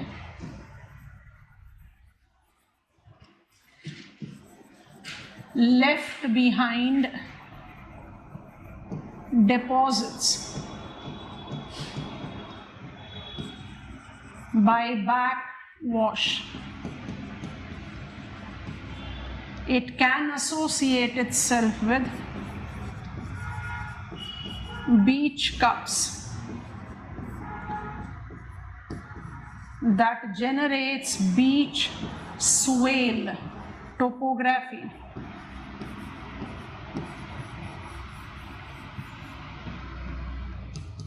And beach ridges, which is also called wave generated platform. पहले इसको समझेंगे, फिर उस part of the flow chart पर जाएंगे। अभी आपने cycle of erosion को खत्म करने के लिए लिख दिया ना बीच डिपॉजिट, पर बीच है क्या? हम बीचेस पर जाते तो हैं, पर बीच है क्या? किसी को कहते हैं स्टोनी, किसी को कहते हैं सैंडी बीच। जो जो इंपॉर्टेंट एक्सप्रेशंस हैं उनको हमने ऑलरेडी बबल में या बॉक्स में डाला हुआ है, क्योंकि हम ये फ्लो चार्ट कंपैरिजन में बना रहे हैं। बैकवॉश ऑन शोर सी वेव डिपोजिशन का काम करता है। लिख लिया है? अच्छा, अब पहले सबसे पहले ये समझो, कल पढ़ा मोरेन तो कहा अनकंसोलिडेटेड पुअरली सॉर्टेड, आज पढ़ रहे हैं बीच तो कह रहे हैं unconsolidated but very well sorted. तो बिल्कुल जो शुरू में आज आपको विजुअलाइज करने के लिए कहा, I as backwash will be reducing my capacity from coast line to shore line. जब हम रिट्रीट करेंगे तो हमारा जो ट्रांसपोर्टेशन, हमारी जो एनर्जी है वो कोस्ट लाइन से शोर लाइन की तरफ कम होती जाएगी। तो बाय डिफॉल्ट हम सबसे कोर्सर टेक्सचर मटेरियल को सबसे पहले छोड़ेंगे, और जैसे जैसे आप शोर लाइन की तरफ आते जाओगे क्या होता जाएगा, टेक्सचर जो है वो फाइन होता जाएगा। तो वेल सॉर्टेड समझ में आ गया। Beaches are very well sorted deposit, जिसमें जितना आप कोस्ट लाइन की तरफ जाओगे कोर्सर मटेरियल दिखेगा, जितना आप शोर लाइन की तरफ आओगे फाइनर मटेरियल दिखेगा। ठीक है, so it is very well sorted, it is unconsolidated, कहीं पर कोई सीमेंटेशन और कॉम्पैक्शन नहीं है, बैकवॉश सिर्फ उसको छोड़ रहा है। टेम्पररी भी इसलिए बोलते हैं क्योंकि कल स्ट्रॉन्ग सी वेव बनेगा, स्ट्रॉन्ग सर्फिंग मरेगा, तो जो कुछ आपने डिपॉजिट किया सबको लेकर वो वापस चला जाएगा कॉन्टिनेंटल शेल्फ में। So beaches are temporary deposits, ठीक है, but if it is filling up the depression, अब इमेजिन करो ऑन शोर एरिया में डिप्रेशंस हैं, आपने उसको फिल अप कर दिया, जो आपने साइकिल में डाला, तो आपने लेवलिंग करा ना, तो जो फिलअप हो गया वो तो बाय डिफॉल्ट वॉश ऑफ नहीं हो सकता, जो बिल्कुल छोड़ दिया गया ऐसे ही सरफेस पर वो वॉश ऑफ हो सकता है। बीचेस के दो टाइप होते हैं, एक को बीच कप जो कप एंड स्वेल टोपोग्राफी बनाता है, और एक को बीच रिजेस बोलते हैं। आप इन दोनों को विजुअलाइज कर पा रहे हो? कर पा रहे हो तो जरा मुझे बताओ कहाँ कहाँ पर डालोगे। ऐसा थोड़ी है, आप जानते हो तभी तो हम आपसे क्वेश्चन पूछ रहे हैं। हमने नहीं बताया, बिल्कुल बताया, नहीं बताया, बताया। अब हम जब बताना शुरू करेंगे बोलोगे ओ हाँ बताया। Beach cusps, beach ridges, beach cusps are typical. क्या बना दिया? हेडलैंड्स। सी वेव यहाँ पर भी तो रिट्रीट करके डिपॉजिट करेगी, तो इसका मतलब ये आपका बीच डिपॉजिट्स है। क्रॉस सेक्शन लो, beach bay, beach bay, beach, beach swell topography. Deposition में आप इसको स्वेल बोल रहे हैं। What is swell? Nothing but bay. और जो प्रोजेक्टेड हेडलैंड में आपने इंटरप्टेड डिपॉजिट किया उसको आप क्या बोल रहे हो? बीच कप्स। विजुअलाइज हो गया? तो बीच रिजेस कहां जाएगा? अभी थोड़ी देर पहले डायग्राम बनाया था ना, कुछ विजुअलाइज हो रहा है? क्या बन रहा है ये? Wave cut platform. अब वेव कट प्लेटफॉर्म में सबसे कोर्सर मटेरियल को यहां डिपॉजिट कर दो और फाइनर मटेरियल को यहां डिपॉजिट कर दो। इट्स अ कंटिन्यूअस डिपोजिशन, इसलिए उसको बीच रिजेस बोलते हैं। है तो ऑन शोर ही ना दोनों, समझ में आ गया कि नहीं? So when I talk about beach cusps I related to headlands, जो बीच और स्वेल टोपोग्राफी बनाता है। Beach ridges correlate to wave deposited platform, माने वेव कट प्लेटफॉर्म में अब डिपोजिशन हो गया। I think this is comfortable. जो भी सर्फिंग होगा उसके साथ बैकवॉश होगा, बैकवॉश के साथ डिपोजिशन होगा। सिंपल लॉजिक है। स्टडी करते समय सेपरेट आउट करके जज करने की कोशिश करते हैं, इसलिए इट गोज दैट वे। अब हमारा बहुत big part of flow chart आएगा। पहले फ्लो चार्ट बनाएंगे, आप उसको हमारे साथ विद सम सिंपल डायग्राम्स, आप उसको हमारे साथ साथ बनाते हुए जाओगे। उसके बाद फिर हम आपको उसको एक्सप्लेन करेंगे, but first you will write sea wave as an active agent of deposition. Beaches are on shore, they tend to develop profile of equilibrium, but sea waves can also generate offshore advancing shoreline. Give me go ahead. जो pointers बना रहे हैं हमारे साथ साथ लिखते जाओ, फिर उसके बाद समझाते हैं. Advancing shoreline correlate with spit or bar deposits, which involves the role of long shore drift. इसको बबल में डालते हैं, अभी थोड़ी देर बाद समझाते हैं. It includes multiple types and we identify them as. अब उनके नाम लिखते हुए हम फटाफट से डायग्राम भी बनाते हुए जा रहे हैं. आप इसको एक फ्रेम में बना सकते हो, आप इसको अलग अलग बना सकते हो जैसे हम बना रहे हैं। लेबलिंग हम सबकी सेम करेंगे तो हम उसको बाद में एग्जामिनर को पॉइंटर्स दे देंगे। This is simple bar, this is of shore bar, this is तंबोलो और connecting bar, and this is cuspate bars that relates to Walton and Warren as well। अब हम अपना लेबलिंग कर देते हैं साथ में। हमने स्लांटिंग ग्रीन शेड लैंड या आइलैंड के लिए अप्लाई करा है, ग्रीन डॉट्स बार डिपॉजिट के लिए अप्लाई करा है। आप कलर चेंज करके मार्क कर लेते हैं, सी बे गल्फ कुछ भी हो सकता है। वाइट डॉट्स रिप्रेजेंट्स लगून, सारे फिगर में नहीं रहेगा, इसके पीछे क्या रीजन है अभी समझते हैं। White arrow denotes long shore drift, यहाँ लिखा है ना long shore drift. Whenever you decide to draw such type of figure जहाँ बहुत सारी चीज़ों में लेबलिंग चाहिए, this is the best trick. एक फ्रेम में सारे डायग्राम बना दो, लेबलिंग एग्जामिनर को एक साथ दे दो, क्योंकि सबके साथ लेबलिंग करोगे तो by default you will B wasting your time. उससे क्वालिटी ऑफ आंसर कहीं इंप्रूव नहीं होने वाला, आपका समय खराब होगा। बस सब ड्रॉ हो गया, एग्जाम्पल्स भी लिख देंगे, पहले समझते हैं, फिर एक और डायग्राम ओपन करेंगे लॉन्ग शोर ड्रिफ्ट समझाने के लिए, उसके बाद फिर हम एग्जाम्पल्स लिख देंगे डायग्राम में, आप ऐड कर लेना। They are real but only that they are not as common as we associate beaches to be. अब इसके पीछे भी एक रीजन है।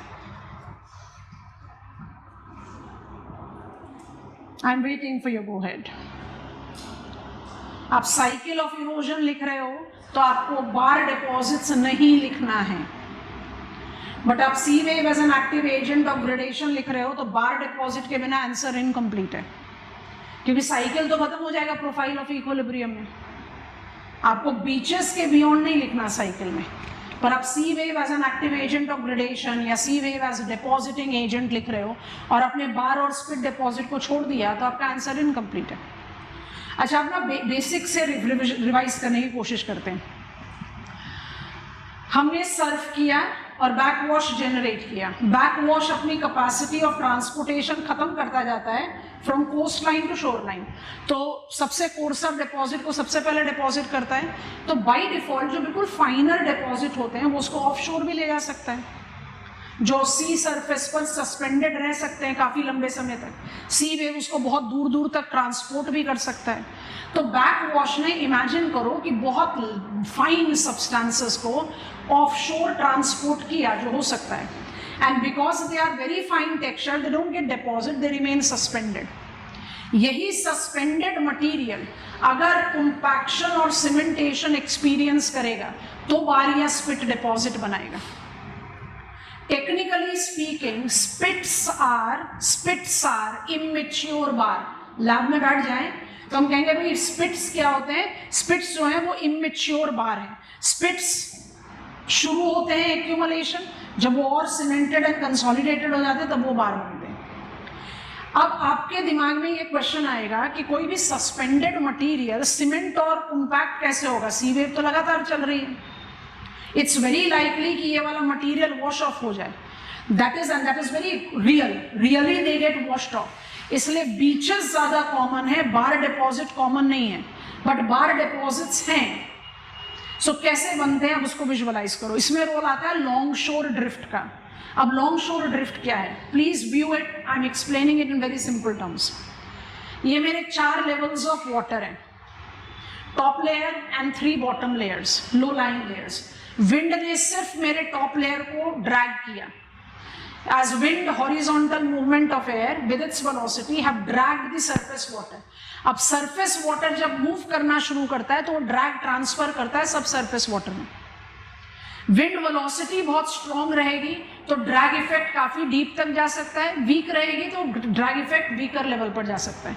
I have possibility of showing 4 layers, from 4 layers को एडजस्ट करते हैं। इमेजिन करते हैं top 2 layer with the strong effectivity of wind का ड्रैग have generated crest, फिर आप बाकी हिस्ट्री जानते हैं।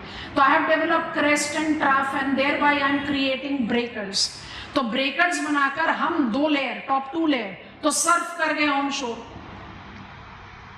इरोड किया, फिर बैक वॉश बनाए, ये हम पढ़ चुके। अब जरा इमेजिन करो ये बॉटम 2 लेयर की, इसको भी तो आपने ड्रैग कर दिया था, मूवमेंट तो इसकी भी चली टुवर्ड्स शोर, but because it was not dragged that much, it was not part of that wave crest. तो जब वो कोस्टल एरिया पर पहुंचेगा तो वो सर्फ करके ऑन शोर नहीं जा पाएगा, वो कोस्टल एरिया के पैरेलल मूव करना शुरू करता है। That is called long shore drift. बात समझ में आया? दैट सब surface water which is dragged towards shoreline due to drag effect of wind, however do not form part of wave crest and thus fails to surf on shore, tends to move parallel to the shoreline after surfing. That is called long shore drift. Now please combine consistency of long shore drift combined with surplus supply of suspended material by backwash do generate possibilities of spit or bar deposit. अब जरा इस figure को देखो, it is not that common feature, it is not that common. Spits green में करा हुआ है, bar जो थोड़ा सा you take up the reference of elongated example, बे बनाएगा, लगून बनाएगा, gaining land, original shore line, long shore drift. Spit और बार को लैब में बैठकर आप कह सकते हो immature bar is spit and more cemented is bar, but reality में इसका यूटिलिटी जो है वो रीजनल पर्सपेक्टिव में ज्यादा आता है। Like what we call bar in Asian region is commonly called spit in Anglo America. तो technically speaking they are not much different from each other, तो हम बार और स्पिट डिपॉजिट करके बात करते हैं। It is an example of advancing shore line, it takes the example with long shore drift development, it by default will be disturbing profile of equilibrium, it will be the example of positive rejuvenation. आप work बढ़ा रहे हो ना levellers का, all that factor. Now not that common, but if I see such developments on map of world, it is identified with multiple shapes and dimension. उसी के basis पर उसको नाम दिए जाते हैं, और उस नाम को समझने के लिए हमने ऑलरेडी आपको डायग्राम बनाकर बता दिया। I am getting back to the diagram, और आपको फटाफट से मैप ओपन करने के लिए बोलेंगे। आप मैप ओपन करके देखते जाओ, आप खुद कन्विंस हो जाओगे। सो सिंपल बार के लिए आप पहुंच जाओ मैप ऑफ केरला, इंडिया नहीं बोला, केरला बोला है।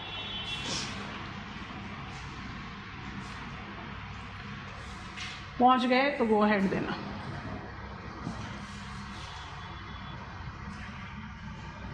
पहुंच गए? पॉलिटिकल फिजिकल मैप किसी को भी ओवरलैप करो। Absolutely at the north central edge of Kerala, have you found Kochi? One of the major port cities of our country. Can you notice that Kochi is located at the head of a bar deposit, which is demarcating Vembanad, the lagoon lake. Simple bar with Vembanad, the lagoon lake. Example है, ऐसा नहीं है कि ये non existing है। समझ में आ गया? वहां लिख लो सिंपल बार, शेप ही बता रहा है। अब इसी पेज में जंप करो फ्रॉम केरला टू तमिलनाडु, इसी पेज में जंप कर जाओ फ्रॉम केरला टू तमिलनाडु। कल आपको एडवांसिंग शोर लाइन समझाने के लिए वाईगाई रिवर बताया था। वाईगाई रिवर का एडवांसिंग डेपोजिशनल शोर लाइन से एक स्टेप आगे जाओ, एक ट्रायंगुलर आइलैंड दिख रहा है जिसको कलर किया हुआ है, नाम नहीं दिया हुआ, पंबन आइलैंड है। उसके बाद आएगा एडम्स ब्रिज, आ गया? Adams Bridge connects India and Sri Lanka. I am writing it है, Adams Bridge between India and Sri Lanka is identified to be connecting bar or Tambolo. Mythology says it is Rama Setu, geography says it is Tambolo. Why Adams Bridge looks dissected? हमारे diagram में तम्बोलो the connecting बार बिल्कुल unified बनाया हुआ है, क्योंकि बनने के बाद फिर केमिकल इरोजन हो सकता है। There have been debates, counter debates, proving कि नहीं ये रामा से की हुई है, because definitely there is mythological edge attached to it, but that is debatable. पर ये definitely between mainland and island as a connecting bar world का बहुत अच्छा example है. 2 pages बैक जाओ, बैक जाना है, मैप ऑफ उड़ीसा में आना है. आगे महानदी एडवांसिंग डेपोजिशनल शोर लाइन के हल्के से साउथ में जाइए. Have you reached Chilka the lagoon lake? ध्यान से देखो, चिल्का का जो बार डिपॉजिट है उसका शेप ऑलमोस्ट यही है जो हमने यहां बनाया, हुक. माने सिंपल बार के मुकाबले में थोड़ा सा कॉम्प्लिकेटेड शेप होता है इसका, पर जस्ट लाइक सिंपल बार ये अटैच्ड है मेनलैंड से, इसलिए चिल्का लगून लेक है, वेम्बनाड लगून लेक है. आपको बात समझ में आ रही है? ये सब एग्जाम्पल्स हैं. तो ये आपका एग्जाम्पल हुआ हुक का. अब हम एग्जाम्पल्स लेंगे other parts of the world. अभी तक हम इंडिया में ही कन्फाइन थे. तो सबसे पहले क्या करो, पहुंचो map of north America. North America पहुंच गए. नॉर्थ अमेरिका में यूएसए में रहिए. पॉलिटिकल मैप से रेफर कीजिए United states of America. Atlantic shore line पर रहिए, बिल्कुल कनाडियन टेरिटरी से इंटरनेशनल बॉर्डर के पास में रहिए. आपको वहां लॉन्ग आइलैंड दिखाई दे गया होगा, लॉन्ग आइलैंड दिख गया होगा. फिजिकल मैप पर ट्रांसफर करके देखो इस पोजीशन को, आइलैंड बड़े आराम से दिखाई देगा. Long Island, it's conservation of New York City दिखा. Long Island is world's dominant example of shore bar. ये अटैच नहीं है मेनलैंड से, दिख गया? अभी भी ढूंढ रहे हैं. लॉन्ग आइलैंड, हडसन रिवर का माउथ, न्यूयॉर्क सिटी, मिल गया ना? It's of shore bar. ये तो काफी बड़ा एग्जाम्पल है, छोटे एग्जाम्पल भी देख सकते हैं. Come to map of Europe now. आगे यूरोप में please reach Netherlands in north western part of Europe. पहुंचे कि नहीं? अच्छा, नीदरलैंड्स में पहुंच गए हो तो क्या नोटिस कर रहे हो, नीदरलैंड्स को पॉलिटिकल मैप से फिजिकल मैप पर ले जाओ. ले गए? नोटिस करो, नदर्न पार्ट ऑफ नीदरलैंड्स में एक कुछ इस शेप का आपको लेक दिखाई दे रहा है, एंड देन ऐसे चेन ऑफ स्मॉल आइलैंड्स दिखाई दे रहे हैं. यस और नो? इन आइलैंड्स को कहते हैं Frisian islands. Have you noticed it? और ये जो लेक है इसको बोलते हैं इजसेल लेक. नाम नहीं लिखा हुआ हमारे स्कूल एटलस में, इजसेल लेक लिख लो. Frisian Islands are also examples of offshore bar, and Igesel is a lagoon lake. Long Island थोड़ा बड़ा एग्जाम्पल है, बट फ्रीजियान भी ठीक है. एंड फाइनली अब आप थोड़ा सा अपने आंखों को ट्रबल दो और ट्रैवल करो Baltic Sea, Gulf of Finland, Gulf of Riga, Gulf of Bothnia.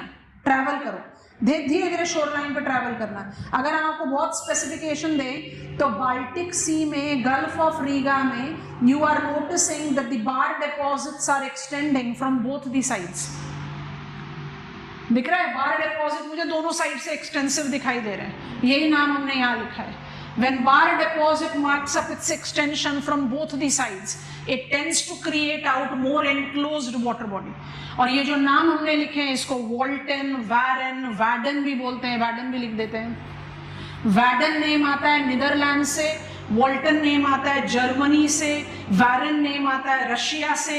They all are cuspate bars, माने simple bar which is marking up its development from 2 different directions. 2 development of bar together. Writing it है. Walton German term है, Germany से आया. Warren Russia से आया, gulf of Riga के साथ दिखाई देता है. वैडन Netherlands, Dutch. Cuspate bars, very typical to Baltic Sea. So they are real. बस यही है कि they are not that common as common beaches are. और ये बहुत लॉजिकल है बिकॉज इनका फॉर्मेशन प्रोसेस जो है वो इस तरह की कंडीशन रखता है कि इनका कॉमन होना अनलाइकली है। फ्रीजन भी बहुत ज़्यादा इम्प्रोज ही कर रहा है, तो फ्रीजन आइलैंड है वो भी बहुत इम्प्रोज कर रहा है, उसका स्पिट तो ज़्यादा वो लग रहा है। क्या लग रहा है? जो फ्रीजन आइलैंड में लेक वो कर रहा है इम्प्रोज, तो ज़्यादा तो उसका स्पिट ज़्यादा फैमिली लग रहा है। कस्पेट के लिए दोनों साइड से डेवलपमेंट चाहिए, Frisian is only one sided extension. देखा, फ्रिजियान सिर्फ एक साइड एक्सटेंड कर रहा है, इसलिए वो लॉन्ग शोर या ऑफ शोर बार का ज्यादा प्रोमिनेंट एग्जांपल हो। कस्पेट बार्स के लिए you need development from both the sides. Okay, done. Sea wave as an active agent of gradation, coastal cycle of erosion, deep breath low, revision कर रहे हैं.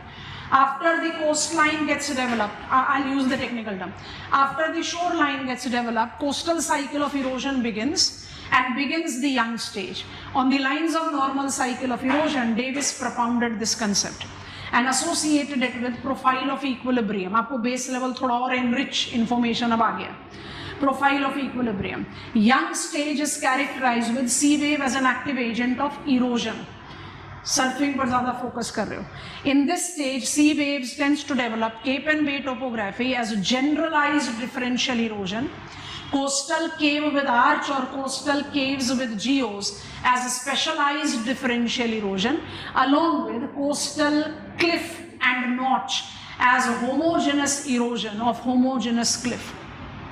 Topography attains maturity as reflected in maturity of evolved features. Mature stage do not begin with any defined goalpost. Mature stage is depicted with maturity of the features. So I'll have more broader bays and more narrower headland. I'll have coastal areas more dominantly known for coastal pillars rather than arch, or coastal areas more dominantly known for geo valleys rather than geos, or coastal areas more dominantly known for wave cut platform rather than sea cliff and notch. The transition from mature to old stage is still more defined. Decrease in absolute height that can be associated with collapse of sea cliff or decrease in height of stack can set in old stage. Because old stage marks up the beginning with a decrease in absolute height, erosion ceases to remain the dominant activity. Sea waves start effectively as agent of deposition.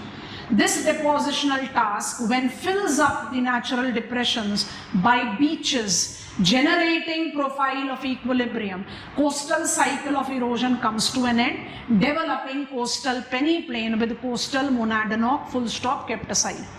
What is sea wave as an active agent of erosion? Cape and Bay topography, coastal cave with arch, stack and stump, coastal cave with geo blowholes, geo valley, sea cliff with notch, wave cut platform. Sea wave as an active agent of deposition, onshore, profile of equilibrium, beaches, beach cup, beach ridges. Offshore, longshore drift, advancing shoreline, gain of land, बार और spit deposit. दोबारा से बोल रहे हैं, lab में बैठोगे तो spit is immature bar. Reality में बोलोगे तो जिसको आप बार बोलते हो इंडिया में उसको यूएसए में स्पिट बोलते हैं. तो technically we use them. Technical आप लैब में बैठकर या डिक्शनरी का मीनिंग लेकर बोलोगे तो कहेंगे भाई स्पिट और बार अलग अलग है, पर जब उसको प्रैक्टिकली अप्लाई करते हैं spit and bar are more और less same. So spit or bar deposits are essentially involving role of longshore drift. Longshore drift वो subsurface water है जो surf नहीं कर पाता, and after surfing is done, it starts moving parallel to the shoreline. It has the capacity to restrict the suspended material, eventually facilitating its cementation and compaction. It is not that feasible task. That is the reason bar or spit deposits are not that common, but they are there. These advancing shoreline deposits involves multiple types, largely associated with their shape, alignment to the shoreline. अगर मैं offshore हूँ तो मेरा नाम ही तो बता रहा है that I am not attached to shoreline. अगर हम simple bar या hook हैं तो simple और hook तो मेरे shape पर ही dependent है. Tambolo is connecting because it connects mainland and island. So we do have such type of examples which justifies that sea wave can act as advancing depositional shoreline. क्या हम आगे बढ़ सकते हैं? आप ये एग्जाम्पल्स लिख रहे हो अपने डायग्राम में, शाबाश लिखो, हम बोलना भूल गए थे, आपने देख लिया है, डायग्राम पर ही लिख लो. I am done with fluvial cycle, I am done with glacial cycle, I am done with coastal cycle, I have learned river as an active agent of gradation, glacier as an active agent of gradation and sea wave as an active agent of gradation. मेरे question का answer दीजिए. हम कहते हैं डेविसियन concept.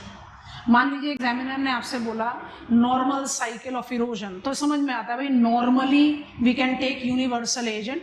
तो examiner ने normal cycle बोला है तो आपको डेविसियन कंसेप्ट ही लिखना है, फ्लूवियल साइकिल ही लिखना है.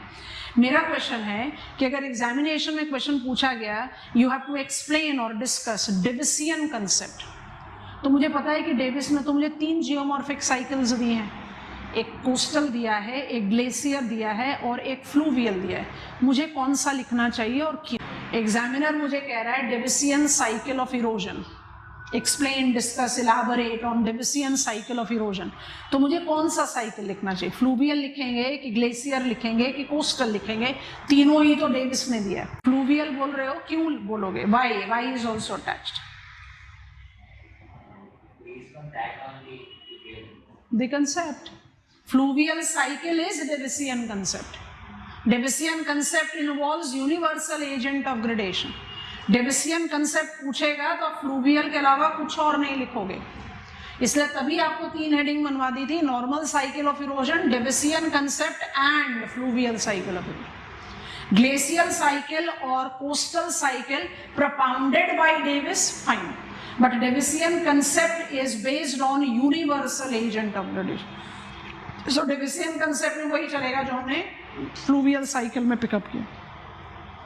Now I want to take, थोड़ा सा सीक्वेंस को ब्रीच कर रहे हैं, पढ़ना नेक्स्ट चाहिए इओलियन. इओलियन का बल्क थोड़ा ज़्यादा है, चलो इओलियन ही पढ़ते हैं, सीक्वेंस क्यों ब्रीच करें.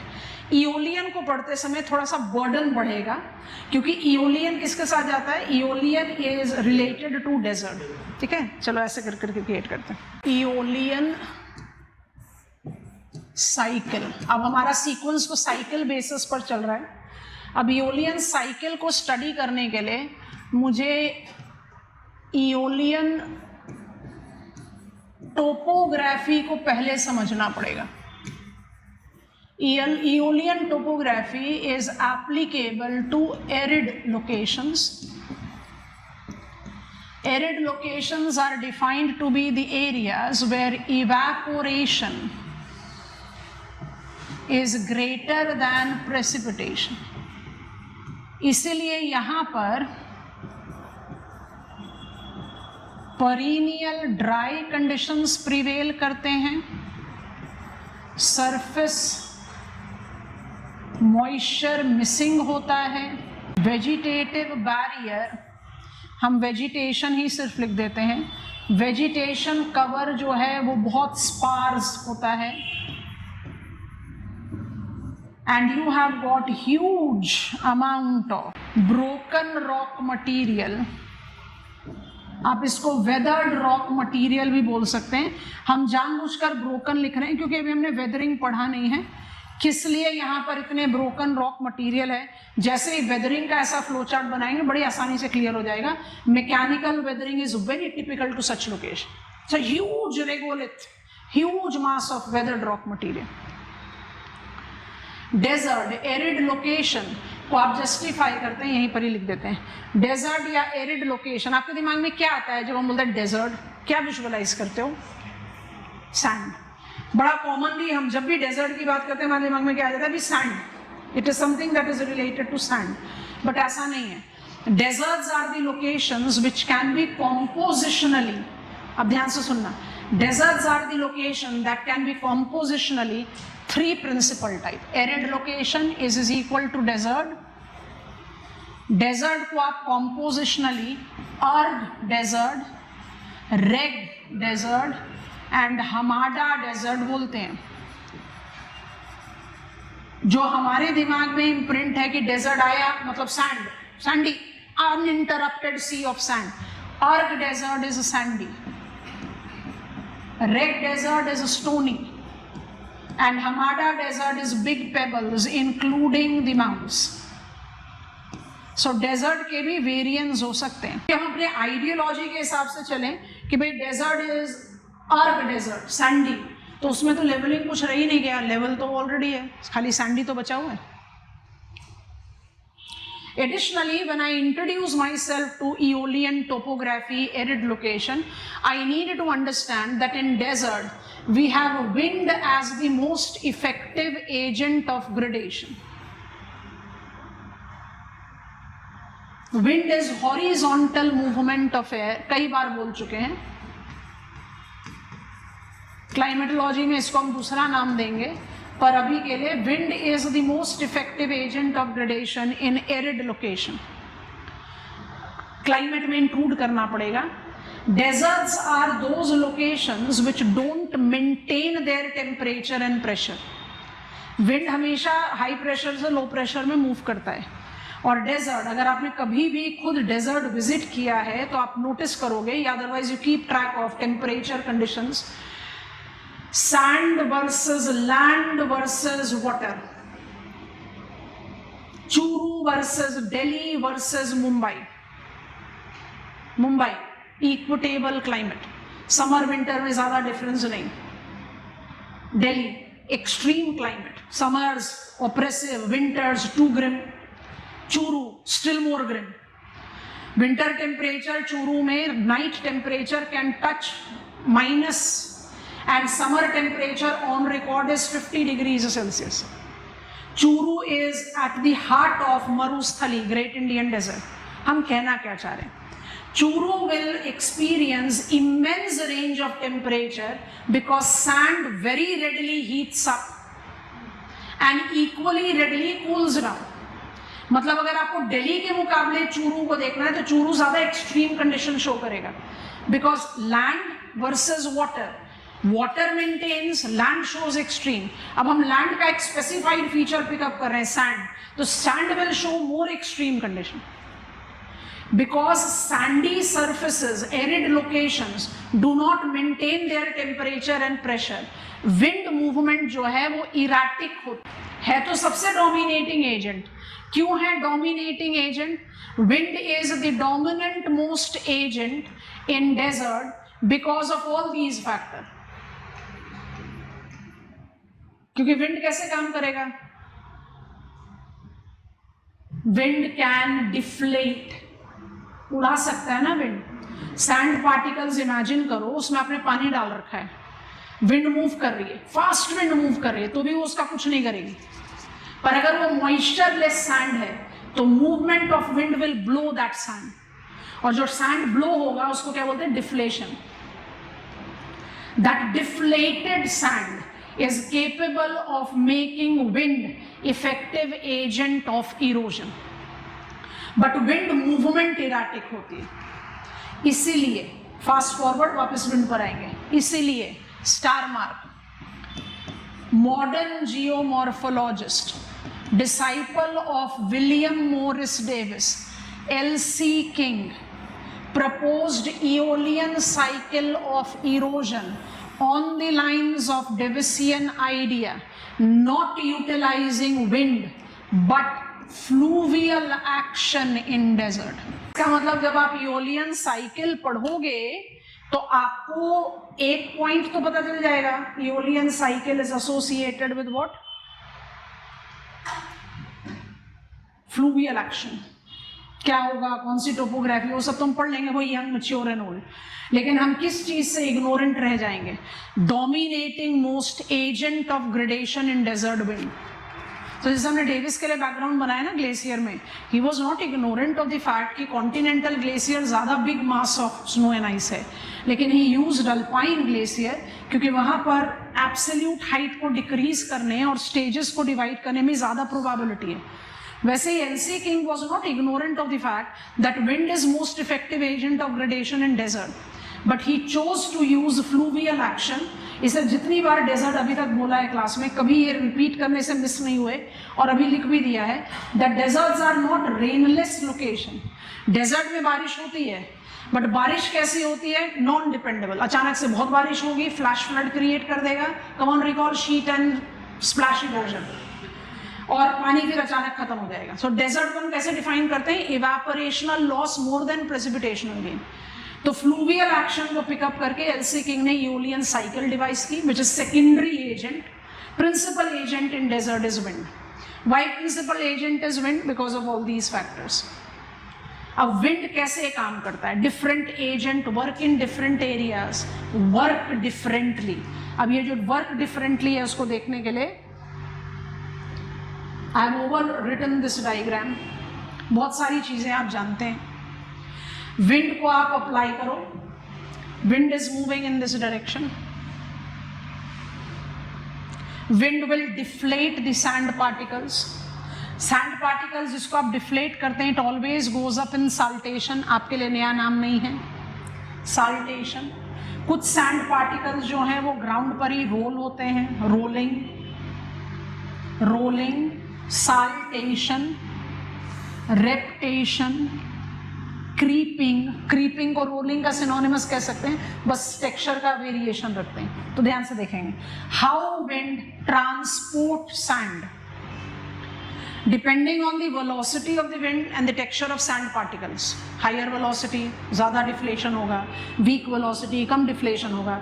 मेरा सैंड पार्टिकल बड़ा कोर्स है तो क्रीप ही करेगा, रोल ही करेगा। फाइन है तो डिफ्लेट आउट हो जाएगा, ठीक है। सो डिफ्लेशन का एक डायमेंशन होगा सस्पेंशन, उड़ते रहो। वो कौन सा टेक्सचर होगा? फाइनेस्ट, ठीक है।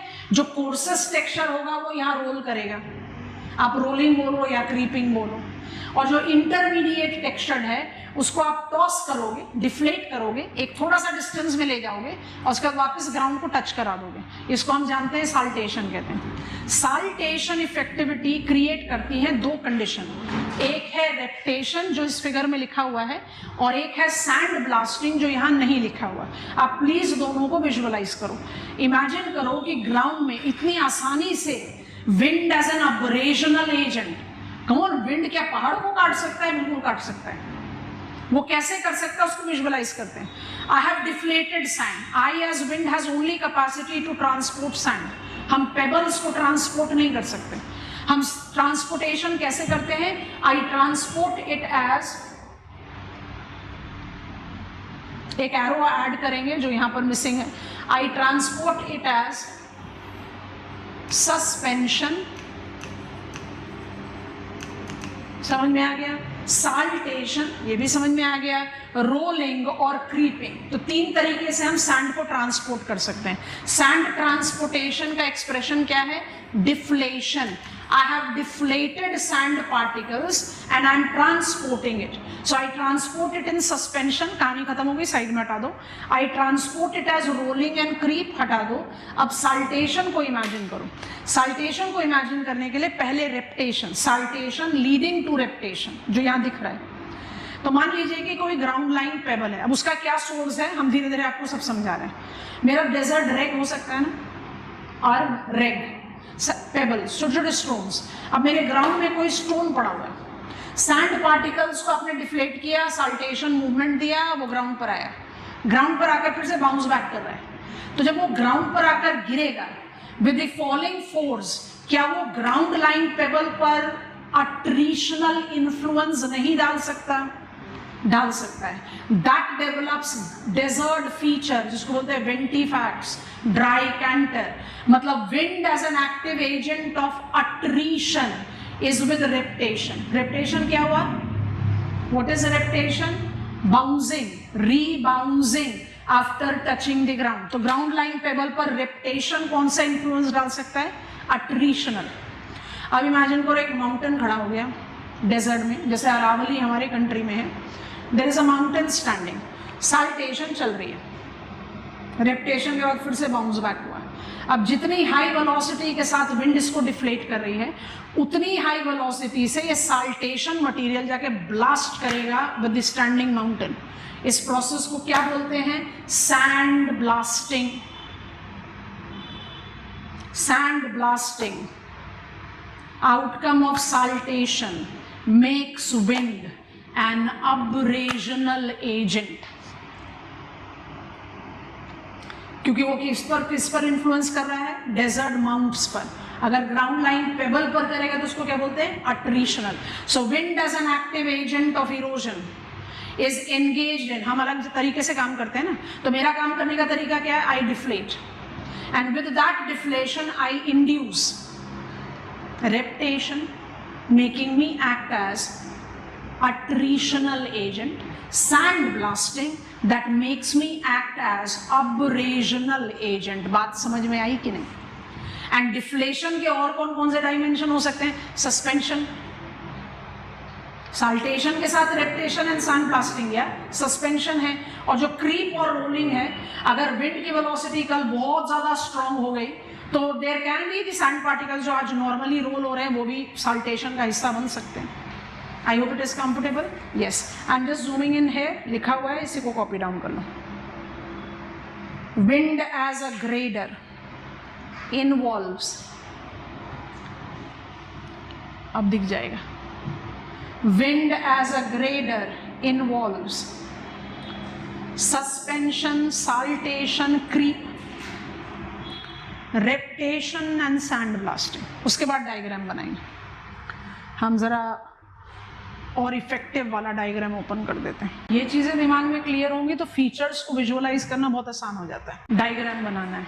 Wind as an active agent of gradation capable of deflating sand particles.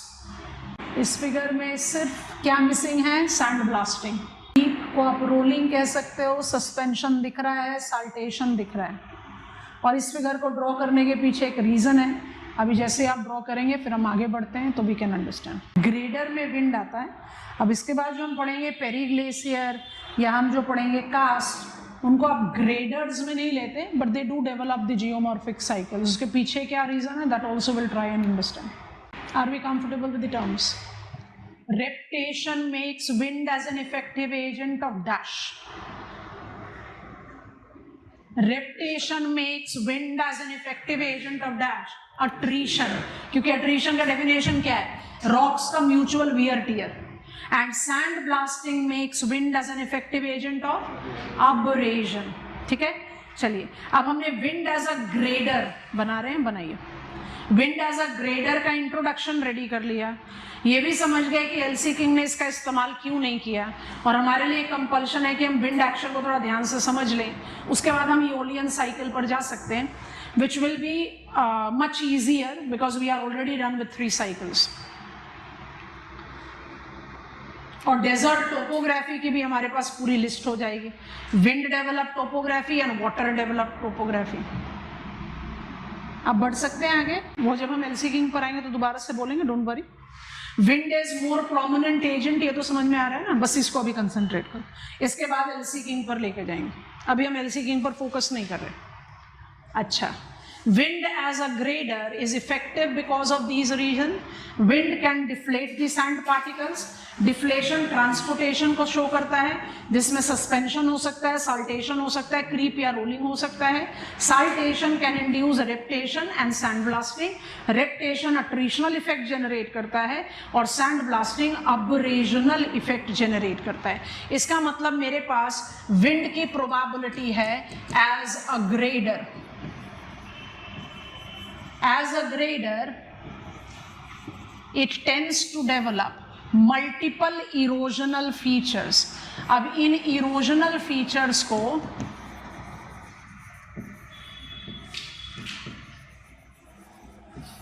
फिर से general and special erosional features को EF लिख देते हैं. special category में divide करना पड़ेगा.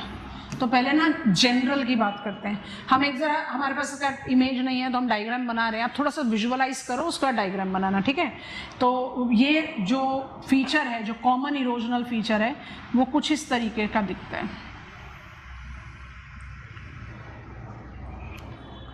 इसको आप कहते हैं mushroom rock. I don't have to tell you why. इसका शेप भी बिल्कुल ऐसा है. इसको और स्पेसिफिक लोकेशंस में गौर भी कहा जाता है, बट इसका जो प्रिंसिपल नेम है वो है मशरूम रॉक, ठीक है। अब मशरूम रॉक को थोड़ा सा सेंटर में डाल देते हैं। अब आप लोग प्लीज विजुअलाइज करना है, विंड का जो मूवमेंट है डेजर्ट में वो चेंज होता रहता है, आज इधर से कल उधर से परसों उधर से, बिकॉज जो प्रेशर प्रोफाइल है वो कांस्टेंट नहीं है। तो आप बस वो वाला लॉजिक अप्लाई करो। यहाँ पर कौन सा इफेक्ट आएगा? क्रीप, आज इधर से आ गया कल इधर से आ गया, 2 डायमेंशनल फिगर है, दोनों पॉइंट पर डाल देते हैं, तो ये है क्रीप इफेक्ट। रोलिंग में लिख सकते हो। इस लेवल पर कौन सा इफेक्ट आएगा? सस्पेंशन। सस्पेंशन में जो पार्टिकल्स हैं वो बहुत छोटे साइज के हैं, वो इधर से भी आ सकता है। सस्पेंशन में जो पार्टिकल्स हैं वो बहुत छोटे साइज के हैं, और इस लेवल पर इतना विंड वेलोसिटी के साथ उसका फोर्स ऑफ मूवमेंट भी नहीं हो सकता। अब इन बिटवीन अप्लाई करो। Come on, what I have done? Sand blasting effect. किसकी वजह से? किसकी वजह से? साल्टेशन। सैंड ब्लास्टिंग इफेक्ट किस लेवल पर मैक्सिमम होगा? इंटरमीडिएट, ना तो एकदम फ्लोर पर ना हायर एलिवेशन पर। कंफर्टेबल है? अब इमेजिन करो, इसको डिस्टर्ब नहीं करना चाहते।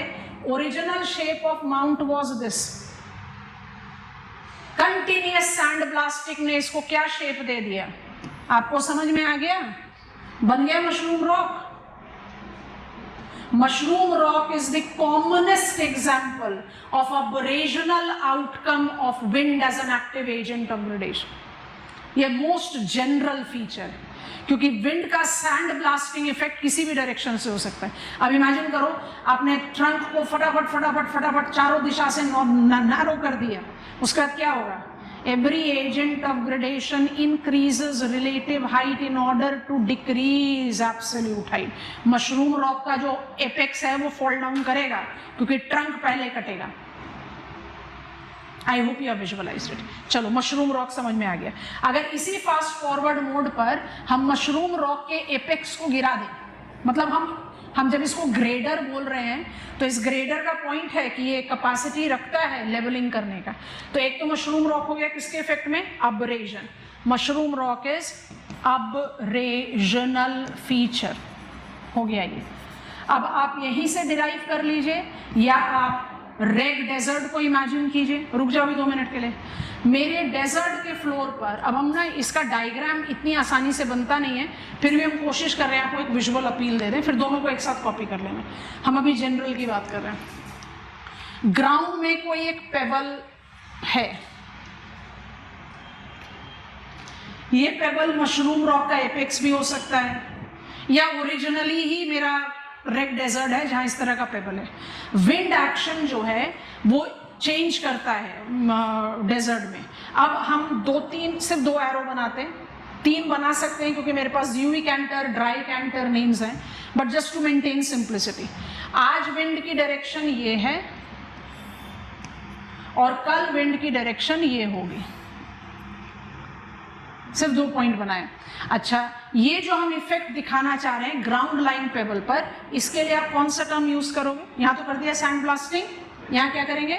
शाबाश। This is what we are showing as reptation. Agree कर गए सब लोग? Virtual class, रेप्टेशन। रेप्टेशन क्या फैक्टर इंड्यूस करता है?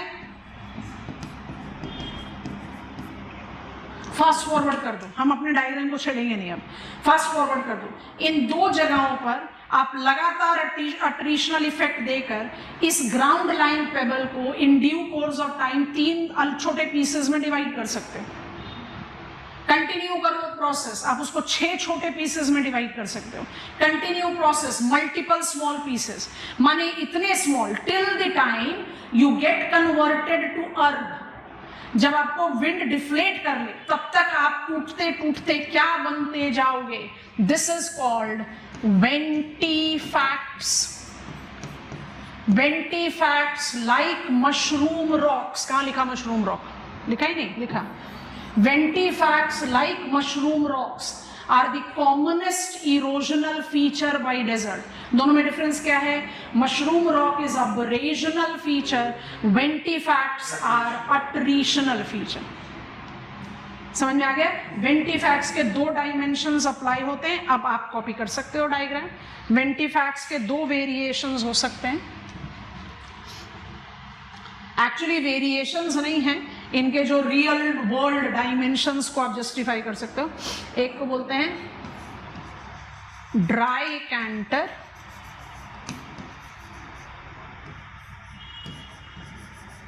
और दूसरे को बोलते हैं ज़्यूई कैंटर।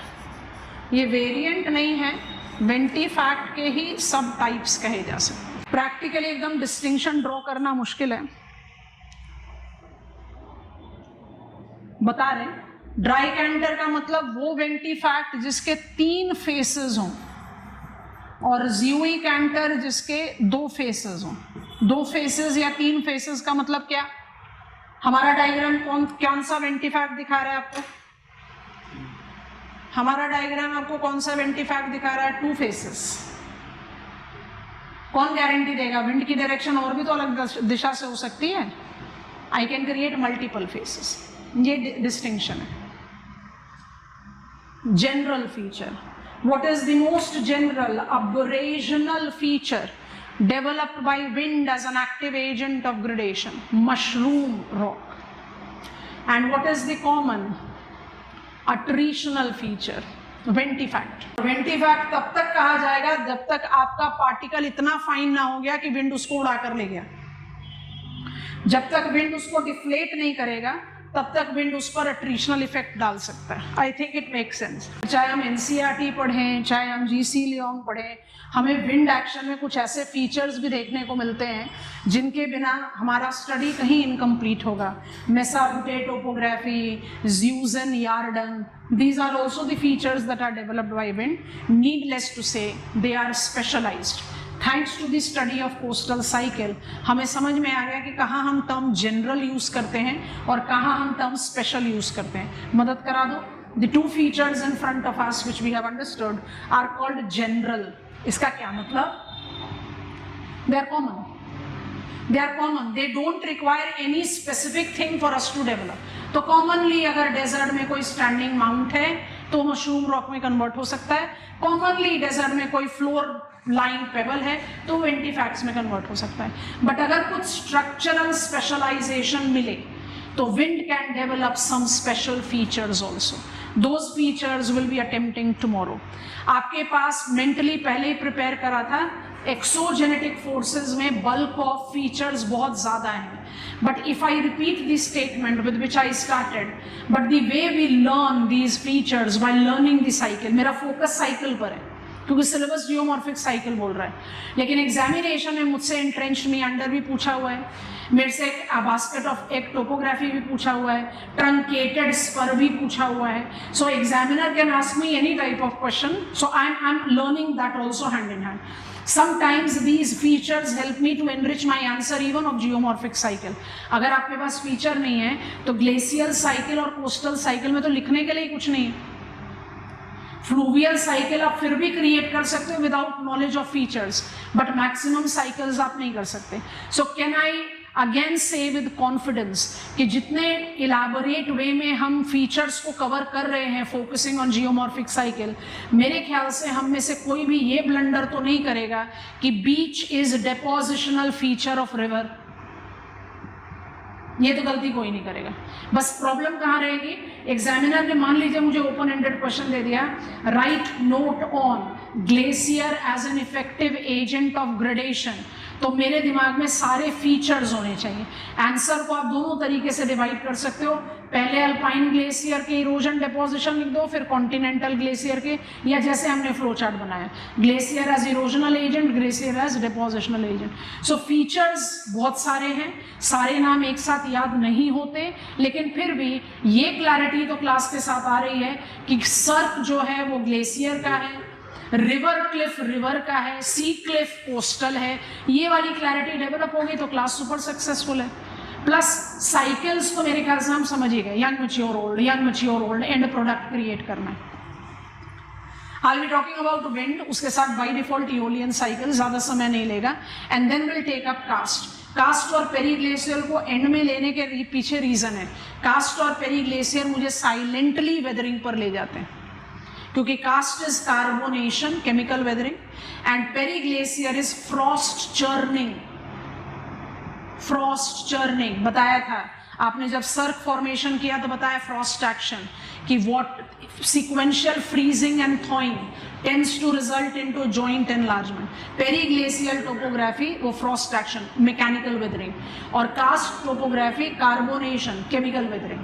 तो मुझे साइलेंटली वेदरिंग की तरफ ले जाता है। तो अपने बेस फ्लो चार्ट को रिकॉल करो, ग्रेडेशन के बाद मुझे वेदरिंग एंड मास वेस्टिंग भी पिकअप करना है। So that gives me a continuity of this study, और ये सब फिर कंसोलिडेशन में आ जाएगा as slope development. Slope development इसी का ही हिस्सा है, बस उसको थोड़ा डिफरेंट तरीके से हम पढ़ते हैं, दैट इज द पॉइंट। अभी we are having 2 days to reach slope development, उसके बाद ही स्लोप पर जाएंगे। I am done for today. How was the class?